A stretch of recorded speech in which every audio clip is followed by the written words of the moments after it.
नमस्कार दोस्तों, राधे राधे। तो आज के लेक्चर में हम रिवाइज करने वाले हैं 3 चैप्टर। एक आपका tax invoice, debit note, credit note chapter, accounts and records chapter and e way bill chapter. ये तीनों चैप्टर डॉक्यूमेंट्री प्रूफ्स के रिलेटेड ये चैप्टर्स हैं, इसलिए हम तीनों चैप्टर्स को एक साथ कंप्लीट करने वाले हैं। तो सबसे पहले हम स्टार्ट करेंगे tax invoice, debit note, credit note chapter से। तो समझना, हर चैप्टर का अपन एक लॉजिक समझेंगे क्यों अपन पढ़ रहे हैं। Tax invoice, debit note, credit note chapter GST के अंदर लाया गया ताकि आप अगर कोई भी ट्रांजैक्शन करते हो जीएसटी के अंदर, मान लीजिए आप सेल करते हो, परचेज करते हो, किसी को एडवांस देते हो, तो उसके लिए, उस ट्रांजैक्शन के लिए आपके पास कोई डॉक्यूमेंट्री प्रूफ होना चाहिए। तो क्या डॉक्यूमेंट्री प्रूफ आपके पास होना चाहिए, ये बताता है ये tax invoice, debit note, credit note chapter. तो इस चैप्टर के अंदर बताया गया है कि अगर कोई भी ट्रांजैक्शन हो रही है तो उसके लिए, उसके साथ आपके पास क्या डॉक्यूमेंट्री एविडेंसेस होने चाहिए, उनके अंदर क्या क्या डिटेल्स होनी चाहिए, ये सारी बात इस चैप्टर के अंदर करी हुई है। तो सबसे पहले बात करेंगे हम टैक्स इनवॉइस की। टैक्स इनवॉइस का नाम आपने बहुत बार सुना होगा। जब भी आप कोई सामान लेने जाते हो तो आपको कोई इनवॉइस मिलता है, ये बिल मिलता है, तो उसे बोलते हैं टैक्स इनवॉइस, जिसके ऊपर टैक्स लगा होता है। तो टैक्स इनवॉइस किसे इशू करना जरूरी है, तो यहां पे बोला जब भी कोई टैक्सेबल पर्सन होगा, टैक्सेबल पर्सन मतलब जो रजिस्टर्ड है या लायबल टू रजिस्टर्ड है, अगर वो टैक्सेबल सप्लाई करेगा, टैक्सेबल पर्सन अगर टैक्सेबल सप्लाई करेगा तो डेफिनेटली टैक्स लगेगा। तो ऐसे केस में उसे इशू करना पड़ेगा टैक्स इनवॉइस। अब टैक्स इनवॉइस इशू करते टाइम उसे काफी सारी चीजें ध्यान रखनी है। मैं आपको एक सैंपल टैक्स इनवॉइस दिखाता हूं, वहां से आपको समझेगा कि किस प्रकार का आपका टैक्स इनवॉइस दिखता है। चलिए, ये देखिए, जैसे ये इनवॉइस है, इसके अंदर इनवॉइस नंबर लिखा होता है, डेट लिखी होती है, सप्लायर लिखा होता है, रेसिपिएंट लिखा होता है, किसने बेचा, किसको बेचा, माल कौन सा है, डिस्क्रिप्शन ऑफ गुड्स लिखा होता है। एक यहाँ पे एचएसएन कोड होता है, इसके बारे में बात करेंगे। टैक्स रेट हो गई, और यहाँ पे एमआरपी हो गया, रेट हो गया, अमाउंट हो गया, टैक्स का अमाउंट हो गया, टोटल अमाउंट हो गया, सिग्नेचर हो गए, ये सारी चीजें यहाँ पे लिखी हुई होती हैं। इस तरीके का आपको टैक्स इनवॉइस दिखता है। अब इस टैक्स इनवॉइस में आपको एक एचएसएन कोड दिखा होगा, एचएसएन कोड, जो कि एक 8 डिजिट का कोड था, 8 डिजिट का कोड है। ये कोड क्या होता है सर, ये कोड ना गुड्स को आइडेंटिफाई करने में हेल्प करता है कि हमें कैसे पता चलेगा कि किस गुड्स पे कौन सी रेट है। तो गवर्नमेंट ने क्या कर रखा है, एक लिस्ट दे रखी है गुड्स की, जिसके सामने उसकी रेट लिखी हुई है। तो उन गुड्स को आइडेंटिफाई करने के लिए यहाँ पे एचएसएन कोड दिए गए हैं। ये गुड्स के लिए यूनिक कोड होता है। तो सर एचएसएन कोड भी लिखना पड़ेगा आपको इनवॉइस पे, तो 8 डिजिट का एचएसएन कोड होता है, और हर गुड्स के लिए अलग अलग एचएसएन कोड होता है। तो यहां पे हर व्यक्ति के लिए 8 डिजिट का एचएसएन कोड लिखना बहुत मुश्किल था। मान लीजिए बहुत सारे लोग ऐसे होते हैं जो 100 प्रकार के आइटम बेचते हैं, तो उसे 100 प्रकार के एचएसएन सेलेक्ट करने पड़ेंगे, और हर एचएसएन सही होना चाहिए, क्योंकि मान लो 18% वाले की जगह अगर मैंने 5% वाला सेलेक्ट कर दिया तो मैं कम टैक्स पे करने लग जाऊंगा, वो भी गलत है। तो ऐसे केस में एचएसएन कोड सेलेक्ट करना मुश्किल होता है। तो यहां पे क्या बोला, HSN code is to be mentioned on an invoice और bill of supply to identify the goods और services supplied, which is normally 8 digit code. पर क्या पूरा का पूरा 8 डिजिट कोड लिखना जरूरी है, ऐसा नहीं है। यहां पे बोला कि जो व्यक्ति टैक्स इनवॉइस इशू कर रहा है, रजिस्टर्ड पर्सन, अगर उसका पिछले साल का एग्रीगेट टर्नओवर 5 करोड़ तक है, अगर उसका पिछले साल का एग्रीगेट टर्नओवर 5 करोड़ तक है, तो ऐसे केस में अगर वो B2B सप्लाई करेगा तो उसे 4 डिजिट का एचएसएन कोड लिखना है, पूरे 8 डिजिट लिखने का जरूरत नहीं है, स्टार्टिंग के 4 डिजिट भी लिख दोगे तो काम हो जाएगा। अगर वो B2C सप्लाई करेगा तो वो चाहे तो 4 डिजिट लिख दे और चाहे तो ना लिखे, उसकी मर्जी है, ये उसके लिए ऑप्शनल है। लेकिन सर अगर एग्रीगेट टर्नओवर 5 करोड़ से ज्यादा है पिछले साल में, तो ऐसे केस में आप चाहे B2B सप्लाई करो चाहे B2C सप्लाई करो, आपको 6 डिजिट का एचएसएन कोड वहां पे लिखना पड़ेगा। 6 डिजिट से ज्यादा लिखना आपके लिए मैंडेटरी नहीं है, आप लिखना चाहो तो लिख लो, लेकिन 6 डिजिट से काम हो जाएगा, 6 डिजिट आप लिख सकते हो। उसके बाद सर जब भी कोई इनवॉइस बनेगा, आपने पहले देखा होगा बिल बुक होती थी, उसके अंदर 3 कॉपीज होती थी, एक पिंक कलर का होता था, एक व्हाइट कलर का होता था, एक येलो कलर का होता था। तो ये 3 कॉपीज बनती थी। उसका लॉजिक क्या था सर, देखो जब भी कोई सप्लायर इनवॉइस बनाएगा तो भाई किस किस को इनवॉइस चाहिए होगा, जो खरीदने आया है वो भी इनवॉइस मांगेगा तो उसको भी इनवॉइस देना पड़ेगा। एक इनवॉइस उसके पास खुद के पास भी होना चाहिए कि उसने क्या बेचा है, और तीसरा अगर गुड्स है तो उसको ट्रांसपोर्ट किया जाएगा तो ट्रांसपोर्टर को भी साथ में इनवॉइस चाहिए। तो ऐसे केस में अगर टैक्सेबल सप्लाई ऑफ गुड्स हो रहा है तो इनवॉइस के 3 कॉपीज बनेंगे। कितने? 3 कॉपीज बनेंगे। पहला रेसिपिएंट के लिए, कस्टमर के लिए, दूसरा ट्रांसपोर्टर के लिए जो माल लेकर के जाएगा कस्टमर तक, और तीसरा सप्लायर के लिए। अब जब सर्विसेज की बात होगी तो वहां पे तो ट्रांसपोर्टेशन का केस आएगा नहीं, क्योंकि सर्विसेज में तो ट्रांसपोर्ट होगा नहीं, तो वहां पे 2 ही कॉपीज बनेंगी, एक रेसिपिएंट की और एक सप्लायर की। ये 2 कॉपीज बन जाएंगी, ठीक है। उसके बाद आपको कुछ ऐसे के देखो, नॉर्मली अगर आप कोई भी टैक्सेबल सप्लाई करते हो तो आपको इनवॉइस इशू करना ही होता है। हर टैक्सेबल सप्लाई के लिए अलग इनवॉइस इशू करना होता है। लेकिन सर ऐसे भी कुछ केसेस हैं जहां पे आपको इनवॉइस इशू करने की जरूरत नहीं है उस सप्लाई के लिए। कैसे सर? देखिए, अगर रजिस्टर्ड पर्सन है कोई, वो इशू ना करे टैक्स इनवॉइस अगर उसकी 3 कंडीशन पूरी हो जाती हैं। ये तीनों कंडीशन पूरी होनी चाहिए। एक तो जो वैल्यू है वो 200 रुपए से कम है। अगर 200 रुपए भी होगा तो इनवॉइस बनाना पड़ जाएगा, 200 रुपए से कम वैल्यू होना चाहिए। उसके साथ ही साथ जिसको आपने बेचा है, जो रेसिपिएंट है, कस्टमर है, वो अनरजिस्टर्ड होना चाहिए। अगर कस्टमर रजिस्टर्ड है तो भैया ऐसे केस में फिर आपको इनवॉइस बनाना पड़ जाएगा। उसके अलावा रेसिपिएंट को इनवॉइस नहीं चाहिए, कस्टमर ने बोल दिया कि मुझे इनवॉइस नहीं चाहिए। अगर ये तीनों कंडीशन पूरी हो जाएं तो ऐसे केस में आपको टैक्स इनवॉइस बनाने की जरूरत नहीं है। ध्यान रखना, अगर कोई कॉम्पोजिशन टैक्सेबल पर्सन होता है वो भी रजिस्टर्ड पर्सन ही होता है, ठीक है। तो अगर आप उसको माल सेल कर रहे हो तो आपको इनवॉइस इशू करना पड़ेगा। 3 कंडीशन क्या है? 200 रुपए से कम, recipient unregistered, recipient does not require the invoice. अगर ये तीनों कंडीशन पूरी हो जाए तो आप टैक्स इनवॉइस इशू ना करो तो भी चल जाएगा। अब सर क्या उसके ऊपर फिर टैक्स नहीं पे करना पड़ेगा? ऐसा नहीं है। पूरे दिन में मान लो मैंने 120 रुपए, 150 रुपए, 170 रुपए का सेल किया, जिसके लिए मैंने इनवॉइस इशू नहीं किया, तो at the end of the day ये सारे जितनों का मैंने टैक्स इनवॉइस इशू नहीं किया, इनका टोटल मिलाकर के एक कंसोलिडेटेड इनवॉइस इशू कर दूंगा for supplies made during the day, और उसके ऊपर टैक्स पे हो जाएगा। बात खत्म। ये सिर्फ इसलिए था कि छोटे छोटे परचेजेस पे इनवॉइस इशू ना करना पड़े अलग से, डे एंड पे सारा एक साथ आप इशू कर सकते हो। उसके बाद अगर this provision is not applicable for person providing the multiplex cinema service. देखो सिनेमाज होते हैं, सिनेमाज में टिकट होती है नॉर्मली 200 रुपए से कम की टिकट बहुत बार होती है, तो ऐसे तो सिनेमा वाले इनवॉइस इशू नहीं करेंगे, तो उनके लिए ये प्रोविजन नहीं है। अगर सिनेमा की टिकट 200 रुपए से कम भी है तो भी सिनेमा वाले को कंपल्सरी टैक्स इनवॉइस इशू करना है, उसमें कोई दोराई नहीं है। तो मल्टीप्लेक्स सिनेमा वाले के लिए एक्सेप्शन नहीं है, उसे इनवॉइस इशू करना ही पड़ेगा। अच्छा, ये बात होती है टैक्स इनवॉइस की। अब हम बात करें बिल ऑफ सप्लाई की। बिल ऑफ सप्लाई क्या होता है? देखो सर, जब आपने कोई ऐसा सप्लाई किया जो कि टैक्सेबल है, जिसके ऊपर टैक्स लगेगा, तो आपने इशू किया टैक्स इनवॉइस। लेकिन अगर आप कोई ऐसी सप्लाई कर रहे हो जिसके ऊपर टैक्स नहीं लगेगा, मान लीजिए आपने कोई एग्जेम्प्ट सप्लाई करी है, अगर आपने कोई एग्जेम्प्ट सप्लाई करी है तो उसके ऊपर टैक्स नहीं लगता, तो सर आप टैक्स इनवॉइस कैसे इशू कर सकते हो? नहीं कर सकते। तो ऐसे केस में आप क्या इशू करोगे? बिल ऑफ सप्लाई इशू करोगे। अगर आप कॉम्पोजिशन स्कीम वाले बंदे की बात करो तो वो टैक्स कलेक्ट नहीं कर सकता कस्टमर से, तो इसका मतलब वो टैक्स इनवॉइस भी इशू नहीं कर सकता, तो उसे बिल ऑफ सप्लाई इशू करना पड़ेगा।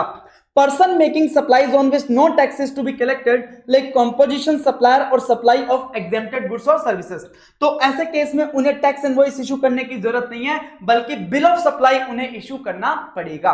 ठीक है सर, आप टैक्सेबल सप्लाई करते हो तो टैक्स इनवॉइस, एग्जेम्प्ट सप्लाई करते हो तो बिल ऑफ सप्लाई। लेकिन सर अगर मैं किसी को टैक्सेबल सप्लाई और एग्जेम्प्ट सप्लाई दोनों एक साथ कर दूं, मान लीजिए मेरे पास 2 गुड्स है, एक टैक्सेबल एक एग्जेम्प्ट, दोनों मैंने किसी को सप्लाई कर दिए, तो क्या करूंगा? सर टैक्सेबल के लिए टैक्स इनवॉइस इशू करोगे, बिल ऑफ सप्लाई के एग्जेम्प्ट के लिए इशू करोगे। सर इसमें एक और चीज बोल दी गई, अगर आपका कस्टमर अनरजिस्टर्ड है, अगर आपका रेसिपिएंट अनरजिस्टर्ड है, तो ऐसे केस में अगर आप टैक्सेबल और एग्जेम्प्ट सप्लाई साथ में करते हो तो दोनों के लिए अलग अलग इशू करने की जरूरत नहीं है, एक ही इशू कर देना, उसे हम बोल देंगे invoice come bill of supply. Invoice come bill of supply कि उसी में टैक्सेबल वाला आइटम डाल दो, उसी में एग्जेम्प्ट वाला डाल दो, उसी को हम क्या बोल देंगे? Invoice come bill of supply document बोल देंगे। लेकिन आपका कस्टमर अनरजिस्टर्ड होना चाहिए। उसके अलावा और कौन से डॉक्यूमेंट होते हैं सर? देखो जब भी आपको कोई एडवांस मिलेगा, जब भी आपको कोई एडवांस में पैसा दे देगा, अभी तक आपने सर्विस नहीं दी, ना ही इनवॉइस इशू किया, तो अगर आपको एडवांस में पैसा रिसीव होता है तो आपको रिसीट वाउचर इशू करना है कि यस मुझे पैसा मिला है, that is called receipt voucher. अगर आपने एडवांस मिला था और आपने उसको रिफंड कर दिया तो on refund of the advance आपको क्या इशू करना है, रिफंड वाउचर इशू करना है कि जो पैसा आपको मिला था आपने वापस कर दिया। सर अगर आरसीएम की सप्लाई है, आरसीएम की सप्लाई है तो टैक्स कौन पे करेगा, रेसिपिएंट पे करेगा।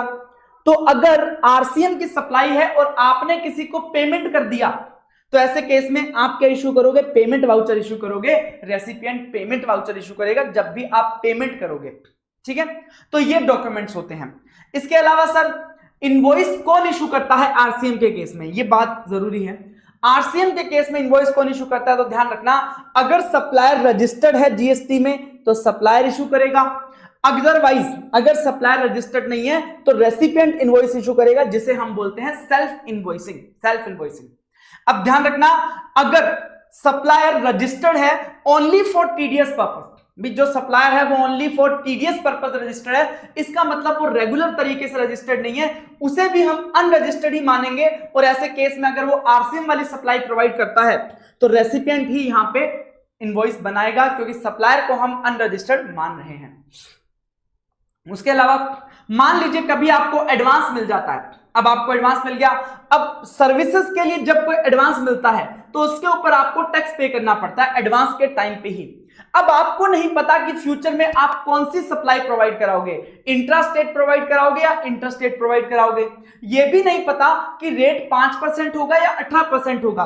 तो ऐसे केस में आप क्या करो, अज्यूम कर लो कि अगर आपको रिसीट ऑफ एडवांस होता है तो रेट ऑफ टैक्स आप 18% मान लो, नेचर ऑफ सप्लाई आप इंटर स्टेट सप्लाई मान करके आईजीएसटी @ 18% आप पे कर दो, अगर आपके पास कोई क्लैरिटी नहीं है। अच्छा, अब टैक्स इनवॉइस में क्या क्या डिटेल होती है, वैसे तो मैंने आपको प्रोफार्मा इनवॉइस दिखा दिया, अब मैं वापस आपको दिखाता हूं। देखो एक तो सप्लायर की डिटेल होंगी, उसका नाम, GST identification number, address, serial number और डेट होगा।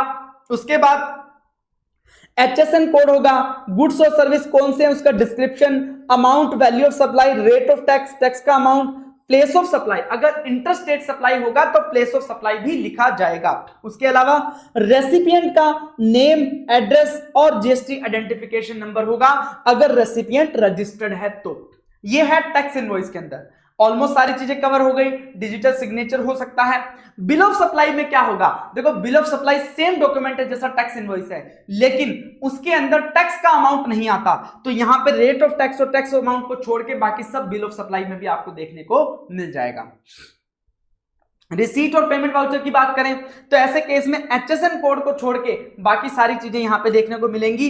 रिफंड वाउचर में भी एचएसएन कोड को छोड़ के बाकी सारी चीजें आपको देखने को मिलेंगी। उसके बाद आगे के जो डॉक्यूमेंट्स है वो भी हम बात करना बाकी है। अच्छा, एक बात ध्यान रखना, हमने बोला कि name, address and GST identification number of recipient shall be mentioned even if recipient is unregistered. देखो हमने बोला कि अगर रेसिपिएंट रजिस्टर्ड है तो आपको उसका नाम, पता और जीएसटी आइडेंटिफिकेशन नंबर लिखना है, लेकिन अगर रेसिपिएंट अनरजिस्टर्ड है तो ऐसे केस में आपको उसका नाम, पता और एड्रेस नहीं लिखना है। लेकिन यहां पे बोला गया कि अगर इनवॉइस की वैल्यू 50,000 से एक्सीड करती है तो ऐसे केस में भले ही रेसिपिएंट अनरजिस्टर्ड हो, आपको उसका नाम और पता लिखना पड़ेगा।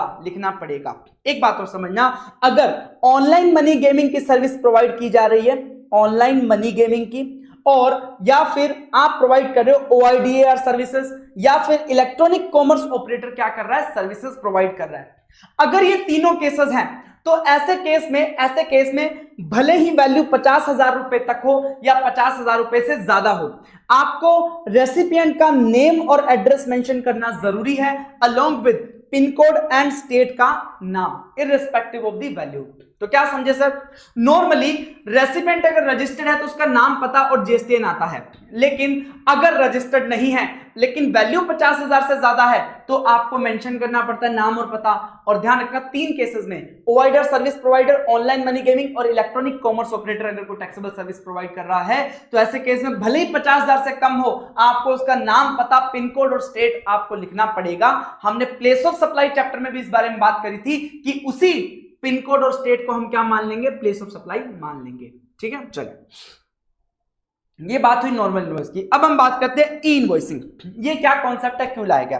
देखो नॉर्मली क्या होता है, अगर मैंने मैनुअल फॉर्म में डायरी में इनवॉइस बनाया तो मैं इस इनवॉइस को कब रिपोर्ट करूंगा, 1 महीने बाद जब मैं जीएसटीआर 1 फाइल करूंगा, गवर्नमेंट के साथ रिटर्न फाइल करूंगा, और रिटर्न चैप्टर में पढ़ेंगे, तब गवर्नमेंट को बताऊंगा कि भैया मैंने ये इनवॉइस इशू किया है। अब उस 1 महीने के दौरान मैं कोई घपलेबाजी कर सकता हूं, मैं कोई चोरी कर सकता हूं, कोई भरोसा नहीं है। तो गवर्नमेंट ने क्या बोला कि भाई हमें तेरे ऊपर भरोसा नहीं है, हम क्या करेंगे, हमें रियल टाइम बेसिस पे डेटा चाहिए, रियल टाइम बेसिस पे डेटा चाहिए कि आज अगर तू इनवॉइस इशू कर रहा है तो आज ही गवर्नमेंट को पता होना चाहिए कि तूने किस चीज का इनवॉइस इशू किया है, क्या इनवॉइस इशू किया है, उसमें क्या माल है, कितने अमाउंट का, ये सारी चीजें गवर्नमेंट को पता होनी चाहिए रियल टाइम बेसिस पे। तो इसका मतलब क्या है सर, क्या मुझे गवर्नमेंट से हर इनवॉइस अप्रूव करवाना पड़ेगा? इसका सिंपल सा एक तरीका बनाया गया, इसका एक पोर्टल बनाया गया, ई इनवॉइस पोर्टल। ठीक है, इसका पोर्टल बनाया गया जिसे आईआरपी पोर्टल बोलते हैं, इनवॉइस रजिस्ट्रेशन पोर्टल। अब इस पोर्टल के ऊपर जाकर के आपने जो भी इनवॉइस बनाया है उसका डिटेल्स आपको अपलोड करना होता है, उसका डिटेल्स आपको अपलोड करना होता है उस पोर्टल पे। और वो पोर्टल क्या करता है, उस डिटेल को लेता है और उसके बदले में आपको एक आईआरएन नंबर देता है, invoice registration number, invoice registration number. तो ये आईआरएन नंबर आपको अपने इनवॉइस के ऊपर लिखना होता है। जब तक आप ये आईआरएन नंबर इनवॉइस पे नहीं लिखोगे तब तक वो इनवॉइस वैलिड नहीं माना जाएगा। आप इनवॉइस चाहे खुद से बनाओ कोई दिक्कत नहीं है, आप अपने सॉफ्टवेयर में इनवॉइस बनाओ कोई दिक्कत नहीं है, गवर्नमेंट को कोई मतलब नहीं है, गवर्नमेंट के पास नहीं बनाना है। बस जो भी इनवॉइस आप बनाओगे इमीडिएटली आपको उनके इनवॉइस पोर्टल पे बताना है और वहां से आईआरएन नंबर लेना है, that is invoice registration number. मैं आपको दिखाता हूं आईआरएन नंबर कैसा होता है। ऐसा होता है आईआरएन नंबर, इस प्रकार का आईआरएन नंबर होता है 64 डिजिट का। तो ये आईआरएन नंबर आपको मिलेगा, आपको इनवॉइस के ऊपर लिखना पड़ेगा। जब तक आप इनवॉइस के ऊपर नहीं लिखोगे तब तक ये इनवॉइस वैलिड नहीं माना जाएगा, नहीं माना जाएगा। ठीक है, अच्छा सर इनवॉइसिंग किस किस के लिए एप्लीकेबल है, क्या सभी के लिए एप्लीकेबल है, सभी को गवर्नमेंट पोर्टल पे रिपोर्ट करना पड़ेगा? ऐसा नहीं है। यहां पे बोला गया कि इनवॉइस एप्लीकेबल तभी होगा अगर supplier is a notified person. अब नोटिफाइड पर्सन कौन है समझना। नोटिफाइड पर्सन का मतलब है कि अगर कोई रजिस्टर्ड पर्सन है और उसका aggregate turnover more than 5 crore है, अगर उसका एग्रीगेट टर्नओवर 5 करोड़ से ज्यादा है in any of the preceding financial year from 2017-18 onwards. 2017-18 जब जीएसटी आया था 1 जुलाई 2017 को, उसके बाद से किसी भी साल के अंदर अगर टर्नओवर 5 करोड़ से ज्यादा चला जाता है तो उसके बाद से फिर आपको क्या करना पड़ेगा, ई इनवॉइस बनाना पड़ेगा। मान लीजिए आपका 2024-25 में टर्नओवर 5 करोड़ से ज्यादा चला गया तो 2024-25 में आपको इनवॉइस नहीं बनाना, लेकिन 2025-26 से अब आपको इनवॉइस बनाना पड़ेगा, ई इनवॉइस। ठीक है, 5 करोड़ का यहां पे क्राइटेरिया है, 5 करोड़ से ऊपर जाते ही ई इनवॉइस एप्लीकेबल हो जाएगा नेक्स्ट ईयर से। अच्छा सप्लाईज कौन कौन सी में बनेगा, आर B2B सप्लाईज।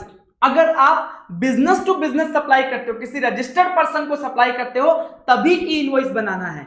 अगर आप अनरजिस्टर्ड पर्सन को सप्लाई कर रहे हो, B2C सप्लाई कर रहे हो, तो ऐसे केस में आपको ई इनवॉइस बनाने की रिक्वायरमेंट नहीं है। या फिर आप एक्सपोर्ट कर रहे हो या फिर आपने आउट ऑफ इंडिया सेल किया है, एक्सपोर्ट किया है, तो ऐसे केस में भी आपको ई इनवॉइस बनाना पड़ेगा। एक्सपोर्ट भले ही आपने किसी रजिस्टर्ड अनरजिस्टर्ड को किया हो, कोई फर्क नहीं पड़ता, आपको ई इनवॉइस बनाना पड़ेगा।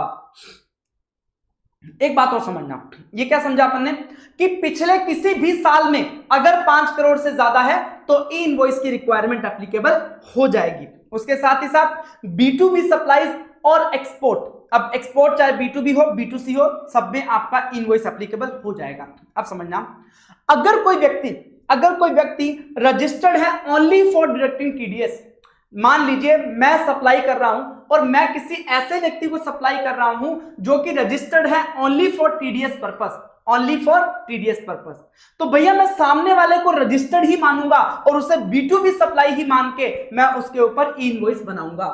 मान लीजिए मेरा टर्नओवर 5 करोड़ से ज्यादा है, मेरे सामने जो व्यक्ति है जिसको मैं सप्लाई कर रहा हूं वो टीडीएस पर्पस के लिए रजिस्टर्ड है, नॉर्मली नहीं है, तो ऐसे केस में मैं उसे B2B सप्लाई मान करके और उसके ऊपर ई इनवॉइस बनाऊंगा। लेकिन कुछ लोगों को ई इनवॉइस से रिलैक्सेशन दिया गया है, उसका रीजन भी मैं बताऊंगा। देखो, सबसे पहले इनपुट सर्विस डिस्ट्रीब्यूटर, उसके अलावा ये हम फाइनल में लेवल पे पढ़ेंगे इनपुट सर्विस डिस्ट्रीब्यूटर क्या होता है। SEZ unit special economic zone, ये बनाए जाते हैं ताकि एक्सपोर्ट को बढ़ावा मिले। तो उस स्पेशल इकोनॉमिक जोन में जो बिजनेसेस वहां पे बिजनेस कर रहे हैं उनको बोलते हैं एसईजेड यूनिट। तो इन एसईजेड यूनिट को भी ई इनवॉइस से एग्जेम्प्ट किया गया, इनको ई इनवॉइस बनाने की जरूरत नहीं है। लेकिन अगर एसईजेड डेवलपर है, उस स्पेशल इकोनॉमिक जोन को डेवलप करने वाली कोई एंटिटी है, तो उसके ऊपर इनवॉइस एप्लीकेबल रहेगा, वो यहां पे कवर नहीं होगा। एसईजेड यूनिट यहां पे कवर्ड है, इनवॉइस से एग्जेम्प्ट है, लेकिन एसईजेड डेवलपर यहां पे इनवॉइस बनाना पड़ेगा। उसके बाद insurer, banking company, financial institution, NBFC. तो इंश्योरेंस करने वाली कंपनी हो गई, बैंक वाली होगी, फाइनेंशियल इंस्टीट्यूशन या नॉन बैंकिंग फाइनेंस कंपनी, इनको भी ई इनवॉइस नहीं बनाना। GTA for transport of goods transport agency अगर सर्विस दे रही है तो उसे भी इनवॉइस नहीं बनाना। पैसेंजर ट्रांसपोर्टेशन की सर्विस अगर कोई दे रहा है तो उसे भी ई इनवॉइस नहीं बनाना है। अगर कोई पर्सन सप्लाई कर रहा है services by way of exhibition of cinematography films in multiplex cinemas, तो मल्टीप्लेक्स सिनेमास को भी ई इनवॉइस नहीं बनाना है। गवर्नमेंट डिपार्टमेंट और लोकल अथॉरिटी अगर कोई है तो उसे भी ई इनवॉइस नहीं बनाना। क्यों नहीं बनाना समझना। देखो, ये लोग क्या है, इतनी ट्रांजैक्शन करते हैं। बैंक हो गया, इंश्योरेंस कंपनी हो गई, जीटीए हो गया, पैसेंजर ट्रांसपोर्ट हो गया, सिनेमा हो गया, इनकी इतनी सारी ट्रांजैक्शन होती हैं छोटी छोटी कि अगर सब ट्रांजैक्शन पे ई इनवॉइस बनाने लग गए तो वो पॉसिबल नहीं है, वो प्रैक्टिकल नहीं है। तो ऐसे केस में इन्हें ई इनवॉइस से राहत दी गई है। उसके अलावा गवर्नमेंट डिपार्टमेंट, लोकल अथॉरिटी, ये तो खुद के ही लोग हैं, तो गवर्नमेंट खुद के लिए ही क्यों कोई चीज मुश्किल करेगी। तो ऐसे केस में इन लोगों को ई इनवॉइस से राहत दी गई है, क्योंकि इनका जो लेवल है, नंबर ऑफ ट्रांजैक्शंस है, वो इम्प्रैक्टिकल है ई इनवॉइस जनरेट करने के लिए। उसके बाद अगर हम बात करें तो जो व्यक्ति जो यहां पे नोटिफाई किए गए हैं कि जिनको ई इनवॉइस नहीं बनाना, मान लीजिए इनका टर्नओवर तो 5 करोड़ से ज्यादा है, लेकिन इनको क्योंकि एग्जाम्प्ट कर दिया गवर्नमेंट ने, इसलिए इनवॉइस नहीं बनाना। तो इन्हें अपने इनवॉइस के ऊपर एक डिक्लेरेशन देनी पड़ेगी that their turnover exceeds prescribed amount in any financial year 17-18 onwards but not required to issue invoice। मैं आपको दिखाता हूं ये चीज कैसे होती है। ये एक बैंक का इनवॉइस है, आईसीआईसीआई बैंक का इनवॉइस है। अब इसको ई इनवॉइस नहीं बनाना, आइडली 5 करोड़ से ज्यादा ही होगा टर्नओवर, लेकिन इसने ई इनवॉइस नहीं बनाया, नॉर्मल इनवॉइस बनाया। यहां पे कहीं पे भी आपको ई इनवॉइस वाला आईआरएन नंबर दिख रहा है क्या? नहीं दिख रहा, तो इसका मतलब ये ई इनवॉइस नहीं है। इसने नीचे लिखा है we hereby declare that though our aggregate turnover in preceding financial year 17-18 onwards is more than aggregate turnover notified, जो 5 करोड़ का नोटिफाइड है, we are not required to prepare an invoice in terms of the said sub rule। मतलब हमें ई invoice बनाने की requirement नहीं है। we are exempted from the issuance of E invoice, हम एग्जेम्प्टेड हैं। तो ये जो डिक्लेरेशन है वो इनवॉइस पे देना पड़ेगा इन लोगों को। अब समझना सर, अब समझना कि अगर कोई इनवॉइस है, मान लीजिए, ठीक है, अगर उस इनवॉइस पे मान लीजिए कोई व्यक्ति है जिसके ऊपर ई इनवॉइस की रिक्वायरमेंट लगती है, अगर उसने ई इनवॉइस नहीं बनाया तो भैया इसका मतलब उसने इनवॉइस नहीं बनाया। चाहे वो मैनुअल इनवॉइस बना दे, लेकिन जब तक वो इनवॉइस नहीं बनाएगा तब तक वो वैलिड नहीं माना जाएगा। मान लीजिए ई इनवॉइस बना भी दिया लेकिन उसके ऊपर आईआरएन नंबर नहीं है, तो भी उस इनवॉइस को वैलिड नहीं माना जाएगा। हम ये मान लेंगे कि इनवॉइस इशू ही नहीं हुआ है, ठीक है। It shall be considered as no invoice is issued even though normal invoice has been issued, consequently resident would not be able to avail the ITC. अगर इनवॉइसिंग इज एप्लीकेबल और invoice issue नहीं किया, invoicing is applicable, invoice issue भी किया लेकिन उसके ऊपर IRN number mention नहीं किया, तो हम मान लेंगे कि इनवॉइस इशू ही नहीं हुआ, इनवॉइस इशू नहीं हुआ। तो जब इनवॉइस इशू नहीं हुआ तो सामने वाले को इनवॉइस मिला नहीं होगा, सामने वाला आईटीसी भी नहीं ले पाएगा। उसके बाद आरसीएम के केस में क्या होगा सर? आरसीएम के केस में क्या होगा समझना। Invoice requirement in case of supplies under RCM. देखो, अगर सप्लायर रजिस्टर्ड है, तो इनवॉइस कौन इशू करेगा? सप्लायर इशू करेगा, भले ही रिवर्स चार्ज मैकेनिज्म है। और सप्लायर अगर इनवॉइस इशू करेगा और supplier is a notified person, 5 crore से ज्यादा का टर्नओवर है, तो उसे ई इनवॉइस बनाना पड़ेगा, एप्लीकेबल हो जाएगा।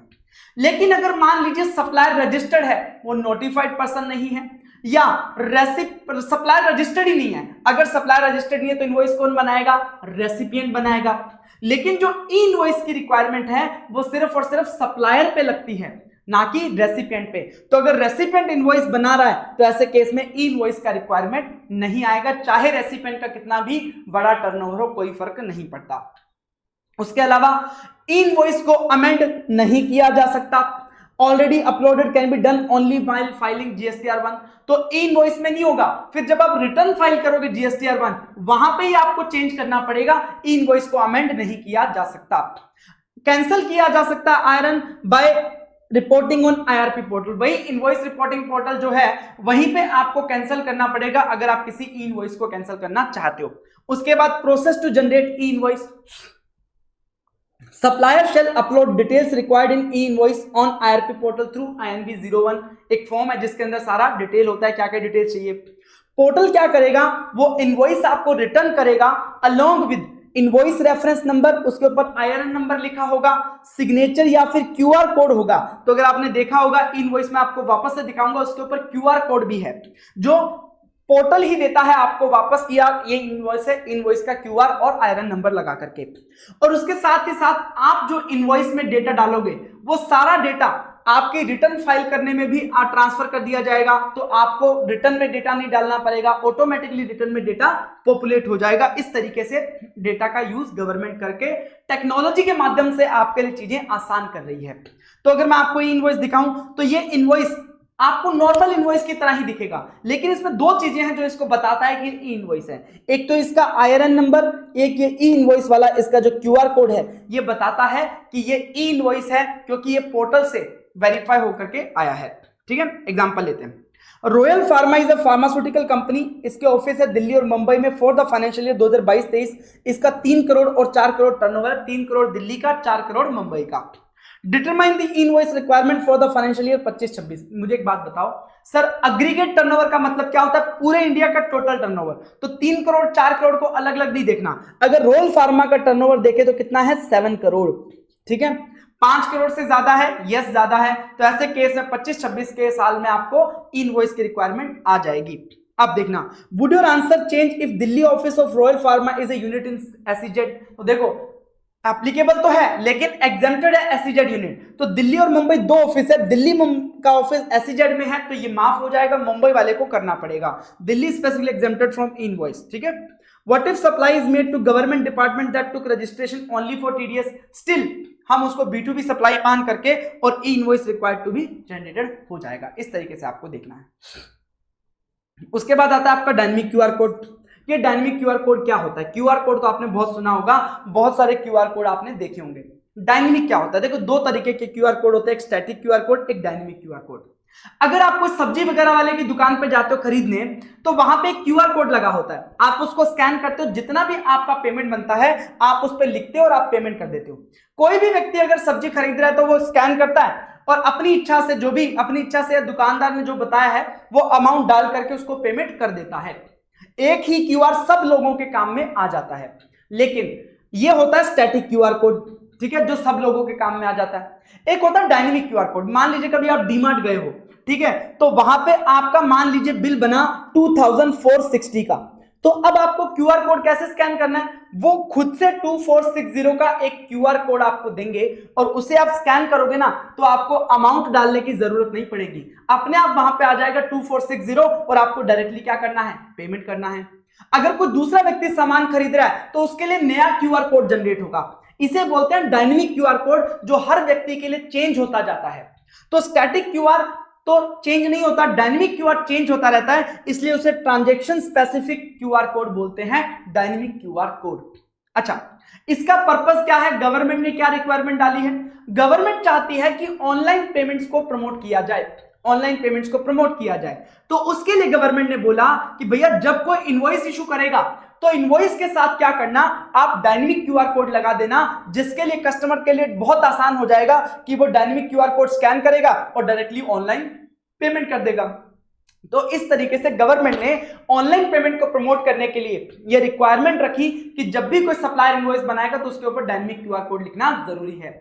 अब किन के लिए जरूरी है ये भी बात कर लेते हैं। Applicability of dynamic QR code, देखो digital display of such QR to customer also consider to be having QR. देखो सिर्फ इनवॉइस पे लगाना जरूरी नहीं है, अगर आप डायरेक्टली कस्टमर को डिजिटली दिखा भी देते हो कि ये लो क्यूआर आप स्कैन कर दो तो भी चल जाएगा, इनवॉइस पे लगाना जरूरी नहीं है।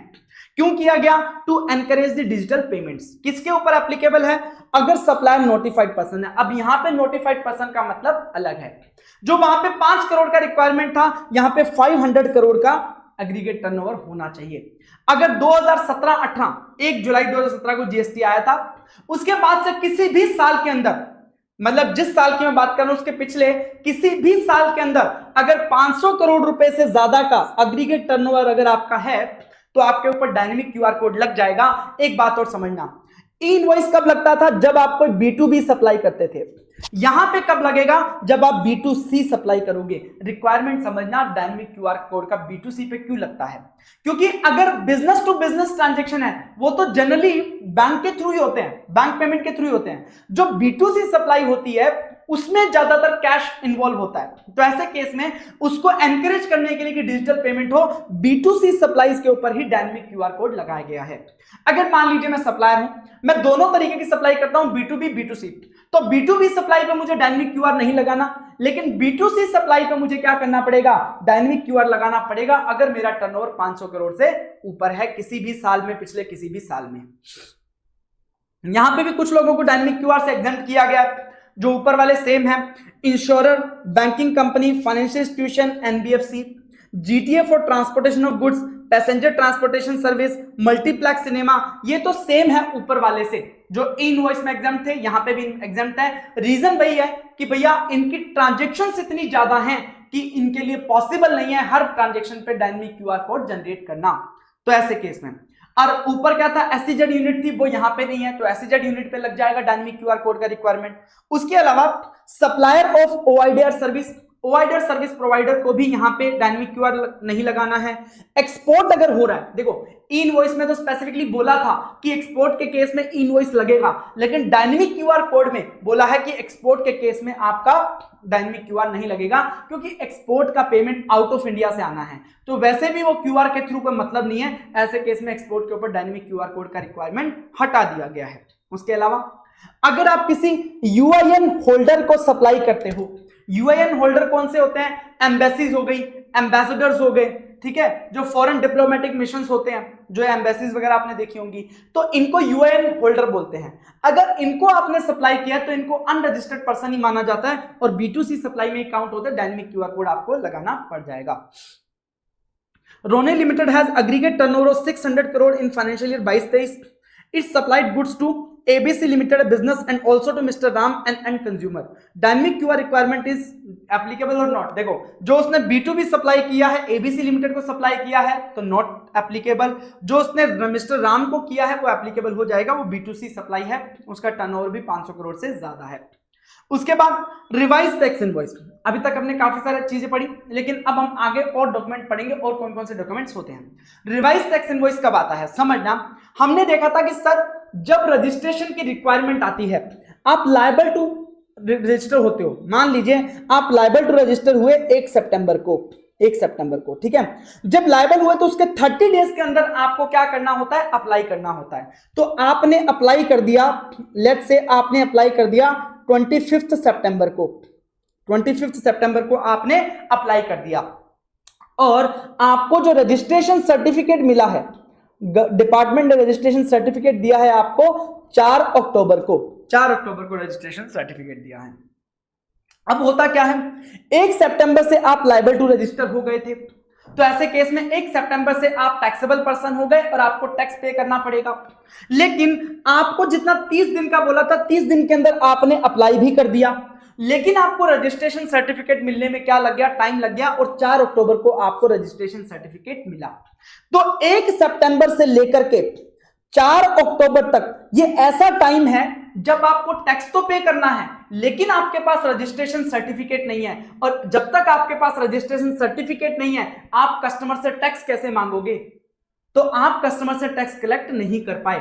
4 तारीख को आपके पास रजिस्ट्रेशन सर्टिफिकेट आया, लेकिन सर जो 1 महीने में मैंने सप्लाई करी थी उसके ऊपर मैंने टैक्स पे कर दिया, कस्टमर से कलेक्ट नहीं कर पाया तो मेरा नुकसान हो गया। तो गवर्नमेंट ने बोला, क्या बोला कि जब कोई ऐसा केस आता है, कैसा कि आप लायबल टू रजिस्टर थे, उसके 30 दिन के अंदर आपने अप्लाई कर दिया, रजिस्ट्रेशन सर्टिफिकेट ग्रांट हुआ 4 अक्टूबर को, लेकिन आप कब से इफेक्टिवली रजिस्टर्ड हो? आप रजिस्टर्ड हो इफेक्टिवली 1 सितंबर से। इसका मतलब आप 1 सितंबर के बाद होने वाली सारी सप्लाईज पर टैक्स कलेक्ट करने के लिए एलिजिबल हो। तो आप क्या कर सकते हो? रिवाइज्ड टैक्स इनवॉइस इशू कर सकते हो। कौन से पीरियड के लिए? 1 सितंबर से लेकर के 4 अक्टूबर तक, जब आप लायबल टू रजिस्टर हुए थे वहां से लेकर के जब आपको रजिस्ट्रेशन सर्टिफिकेट ग्रांट हुआ, उस पीरियड के दौरान आपने जो भी सप्लाई करी है उसके लिए आप रिवाइज टैक्स इनवॉइस इशू कर सकते हो, रिवाइज करके टैक्स कलेक्ट कर सकते हो। कब तक कर सकते हो? जब आपको रजिस्ट्रेशन सर्टिफिकेट ग्रांट हुआ उसके 1 महीने के अंदर अंदर आपको इशू करना पड़ेगा। So every registered person who has been granted registration certificate from earlier date with effect from 1 सितंबर इशू हुआ है, shall issue revise tax invoice within 1 month from the date of issue of registration certificate. 1 महीने के अंदर अंदर उसे revise tax invoice issue करना है for the period of effective date of registration to the date of issue of registration certificate. उस period के लिए रिवाइज टैक्स इनवॉइस इशू होगा। ये मैंने एग्जांपल भी दिया है। तो 4 नवंबर तक आप इनवॉइस इशू कर सकते हो, रिवाइज टैक्स इनवॉइस। अच्छा, अब रिवाइज टैक्स इनवॉइस क्या सबको अलग अलग इशू करना पड़ेगा? क्या consolidated revise tax invoice issue किया जा सकता है? तो देखना, अगर आपने B2B सप्लाई किया है, बिजनेस टू बिजनेस सप्लाई किया है, तो आपको हर इनवॉइस के लिए अलग से रिवाइज टैक्स इनवॉइस इशू करना पड़ेगा। लेकिन सर अगर आप B2C सप्लाई कर रहे हो, अगर आप B2C सप्लाई कर रहे हो तो ऐसे केस में अगर आप इंट्रा स्टेट B2C सप्लाई कर रहे हो, सेम स्टेट के अंदर B2C सप्लाई कर रहे हो, तो जितने भी सेम स्टेट के अंदर B2C सप्लाई आपने किए हैं इस पीरियड के दौरान, वो आप एक कंसोलिडेटेड इनवॉइस इशू कर सकते हो, एक साथ इनवॉइस इशू कर सकते हो। लेकिन सर अगर आपने B2C सप्लाई इंटर स्टेट किया है, दो या दो से ज्यादा स्टेट इन्वॉल्व है, तो ऐसे केस में आप क्या करोगे? आप देखोगे वैल्यू कितनी है। अगर इनवॉइस की वैल्यू 2,50,000 तक है तो जो भी 2,50,000 तक के इनवॉइस हैं उन सबको मिलाकर के स्टेट वाइज आप इशू कर सकते हो कि राजस्थान स्टेट वाले प्लेस ऑफ सप्लाई वाले जितने भी इनवॉइस है 2,50,000 तक के, उनको एक साथ इशू कर सकते हो। पंजाब वाले हैं वो एक साथ इशू कर सकते हो। अगर 2,50,000 से ज्यादा है तो आपको recipient wise consolidated invoice issue करना पड़ेगा कि मान लीजिए मिस्टर राम को मैंने कितने इनवॉइस इशू किए हैं 2,50,000 से ज्यादा वाले, उनको मैं एक साथ कंबाइन कर सकता हूं। तो क्या समझे? B2B है तो अलग अलग ही जाएगा, B2C है और इंट्रास्टेट सप्लाई है तो भैया पूरा कंसोलिडेट हो जाएगा, और इंटरस्टेट है तो 2,50,000 तक है तो स्टेट वाइज कंसोलिडेट होगा, और 2,50,000 से ज्यादा है तो रेसिपिएंट वाइज कंसोलिडेट हो जाएगा। उसके बाद हम बात करते हैं डिलीवरी चालान की। डिलीवरी चालान क्या होता है? सर देखो, जब आपको टैक्सेबल सप्लाई करते हो तो आप टैक्स इनवॉइस इशू कर देते हो, जब आप कोई एग्जेम्प्ट सप्लाई करते हो तो बिल ऑफ सप्लाई इशू कर देते हो। लेकिन कुछ ऐसे भी ट्रांजैक्शन हो सकते हैं जहां पे गुड्स का मूवमेंट तो हो रहा है लेकिन ना तो वो टैक्सेबल सप्लाई है ना ही एग्जेम्प्ट सप्लाई है, इसका मतलब सप्लाई ही नहीं है। तो ऐसे केस में भी उसके साथ कोई डॉक्यूमेंट्री प्रूफ चाहिए तो यस, उसके लिए लाएगा delivery challan. Sometimes at the time of removal of goods quantity is not clear और transportation of goods is for reason other than supply. Other than supply reason से आपने किया है तो ऐसे केस में आप डिलीवरी चालान इशू करोगे, और जब वो सप्लाई हो जाएगा तब आप टैक्स इनवॉइस इशू कर देना। जैसे मान लीजिए लिक्विड गैस आ रही है, अब हमें नहीं पता कितना क्वांटिटी आ रहा है, तो एक बार के लिए डिलीवरी चालान इशू कर दो, बाद में आपको टैक्स इनवॉइस इशू हो जाएगा। Transportation of goods for job work और for reason other than supply, अगर आपने अदर देन सप्लाई रीजन से आपने ट्रांसपोर्ट किया, मान लीजिए मैंने एग्जांपल दिया था सप्लाई चैप्टर में कि कोई आर्टिस्ट अपना आर्ट वर्क भेज रहा है एग्जीबिशन में, तो जब तक वो एग्जीबिशन से सेल नहीं हो जाता तब तक वो क्या है? सप्लाई नहीं हुआ। अब जब आपने भेजा तो साथ में कुछ डॉक्यूमेंट्री प्रूफ भेजना पड़ेगा, तो आप डिलीवरी चालान भेज सकते हो। जब वो वहां पे सेल हो जाएगा तब आप टैक्स इनवॉइस इशू कर देना। उसी प्रकार मान लीजिए आपने सेल और अप्रूवल बेसिस पे गुड्स भेजे हैं, तो भैया जब तक वो सामने वाला अप्रूव नहीं करेगा तब तक गुड्स सप्लाई नहीं हुए, तो तब तक के लिए डिलीवरी चालान इशू कर दो। जैसे ही वो अप्रूव कर देगा फिर टैक्स इनवॉइस इशू हो जाएगा। डिलीवरी चालान भी इनवॉइस की तरह ट्रिपल में ही बनेगा, एक सप्लायर के लिए, एक रेसिपिएंट के लिए, एक ट्रांसपोर्टर के लिए। ठीक है, अब देखो इसमें एक स्पेशल केस आता है डिलीवरी चालान में। कई बार क्या होता है, गुड्स बहुत बड़े होते हैं, गुड्स बहुत बड़े होते हैं जिनको टुकड़ों में करके भेजना पड़ता है। मान लीजिए बहुत बड़ी मशीन है जो एक साथ एक ट्रक पे नहीं जा सकती, तो उसके टुकड़े करके अलग अलग ट्रक में भेजा जा रहा है। या फिर मान लीजिए 50 टन माल है, एक ट्रक में 20 टन माल जाता है, तो 3 ट्रक में थोड़ा थोड़ा करके माल भेजा जा रहा है। तो ऐसे केस में क्या होगा, एक गुड्स सेंट इन कंप्लीटली और सेमी नॉकडाउन कंडीशन और इन बैच और लॉट्स। अब देखो, क्योंकि मशीन एक ही है तो पूरा इनवॉइस एक साथ बनेगा, तो सप्लायर सबसे पहले एक कंप्लीट इनवॉइस इशू कर देगा बिफोर फर्स्ट डिस्पैच। पूरा इनवॉइस इशू कर दिया।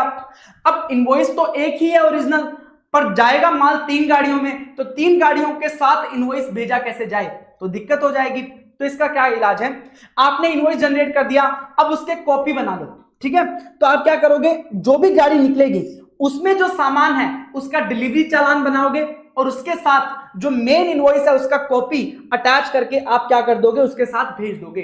जब आपकी लास्ट गाड़ी जाएगी उसके साथ आप ओरिजिनल कॉपी ऑफ इनवॉइस भेज दोगे। मान लीजिए 50 टन माल भेजना था, पहली गाड़ी में 20 टन माल गया, ठीक है, तो पहले 50 टन का इनवॉइस बना लो, वो इनवॉइस की कॉपी प्लस 20 टन का ये डिलीवरी चालान आप भेज दोगे। दूसरी गाड़ी में मान लो 20 टन फिर गया, तो 20 टन का डिलीवरी चालान और ओरिजिनल इनवॉइस का जो कॉपी है, और लास्ट में जब 10 टन माल जाएगा तब ओरिजिनल कॉपी ऑफ इनवॉइस आप साथ में भेज दोगे। अच्छा, ये होता है डिलीवरी चालान। उसके अलावा कुछ ऐसे केसेस हैं जहां पे other than tax invoice document भी परमिट किए गए हैं। कहां पे देखिए, government has notified certain cases जहां पे सप्लायर इशू कर सकता है अदर डॉक्यूमेंट टैक्स इनवॉइस की जगह। क्या है देखो, इंश्योरर है, बैंकिंग कंपनी है, फाइनेंशियल इंस्टीट्यूशन है, एनबीएफसी है, ठीक है। इन लोगों के ट्रांजैक्शन बहुत ज्यादा होते हैं, बहुत ज्यादा होते हैं। अगर ये हर ट्रांजैक्शन के लिए इनवॉइस इशू करने लग गए और उसके ऊपर सीरियल नंबर डालने लग गए, तो भैया सीरियल नंबर खत्म हो जाएंगे, इतने ज्यादा ट्रांजैक्शन होते हैं, करोड़ों ट्रांजैक्शन होते हैं। तो ऐसे केस में इन्हें बोला गया कि आपको सेपरेट इनवॉइस इशू करने की जरूरत नहीं है, आप डायरेक्टली मंथली स्टेटमेंट इशू कर सकते हो, मंथली स्टेटमेंट इशू कर सकते हो, अलग अलग इनवॉइस आपको जनरेट करने की जरूरत नहीं है। अब बैंक के साथ मान लो महीने के अंदर कितने ट्रांजैक्शन होते हैं, हर ट्रांजैक्शन के लिए अलग से इनवॉइस इशू करने लग गया तो दिक्कत हो जाएगी। तो मंथली स्टेटमेंट इशू किया जा सकता है, ये इंश्योरेंस वाले, बैंकिंग कंपनी वाले, फाइनेंशियल इंस्टीट्यूशन और एनबीएफसी वालों को। उसके साथ ही साथ आपको इनवॉइस के ऊपर सीरियल नंबर और एड्रेस ऑफ द रेसिपिएंट लिखने की जरूरत नहीं है। आप लिखना चाहो तो लिख दो, लेकिन आपको लिखने की जरूरत नहीं है सीरियल नंबर और एड्रेस। कौन? Insurance, banking company, financial, NBFC. उसी के साथ अगर आप पैसेंजर ट्रांसपोर्टेशन की सर्विस देते हो, आप कभी बस चढ़े होगे, अब अगर बस वाला आपके टिकट काटते टाइम इनवॉइस बनाने लग गया तो इतने में तो पहुंच जाएंगे जितने में आपका इनवॉइस बनाएंगे। तो ऐसे केस में इनको इनवॉइस की जगह टिकट ये इशू कर सकते हैं, डायरेक्टली टिकट को ही इनवॉइस मान लिया जाएगा और उसके ऊपर कोई सीरियल नंबर या फिर एड्रेस मेंशन करने की जरूरत नहीं है, क्योंकि इनकी भी ट्रांजैक्शन बहुत ज्यादा है। अगर ये सीरियल नंबर वगैरह मेंशन करने लग गए तो दिक्कत हो जाएगी। जो मल्टीप्लेक्स सिनेमा वगैरह वाले हैं, मल्टीप्लेक्स सिनेमा वगैरह वाले हैं, ये भी क्या कर सकते हैं, ई टिकट इशू कर सकते हैं, इनवॉइस इशू करने की जरूरत नहीं है, ना ही इन्हें रेसिपिएंट का डिटेल रखने की जरूरत है। आप कभी सिनेमा जाते हो, आप टिकट बुक करवाते हो, तो क्या रेसिपिएंट का डिटेल मांगता है? क्या आपका नाम क्या है, आपका पता क्या है? नहीं मांगता, क्योंकि वहां पे उनके लिए रिक्वायरमेंट ही नहीं है, वो ना लिखे तो भी चल जाएगा, सिर्फ ई टिकट इशू करने से काम हो जाएगा।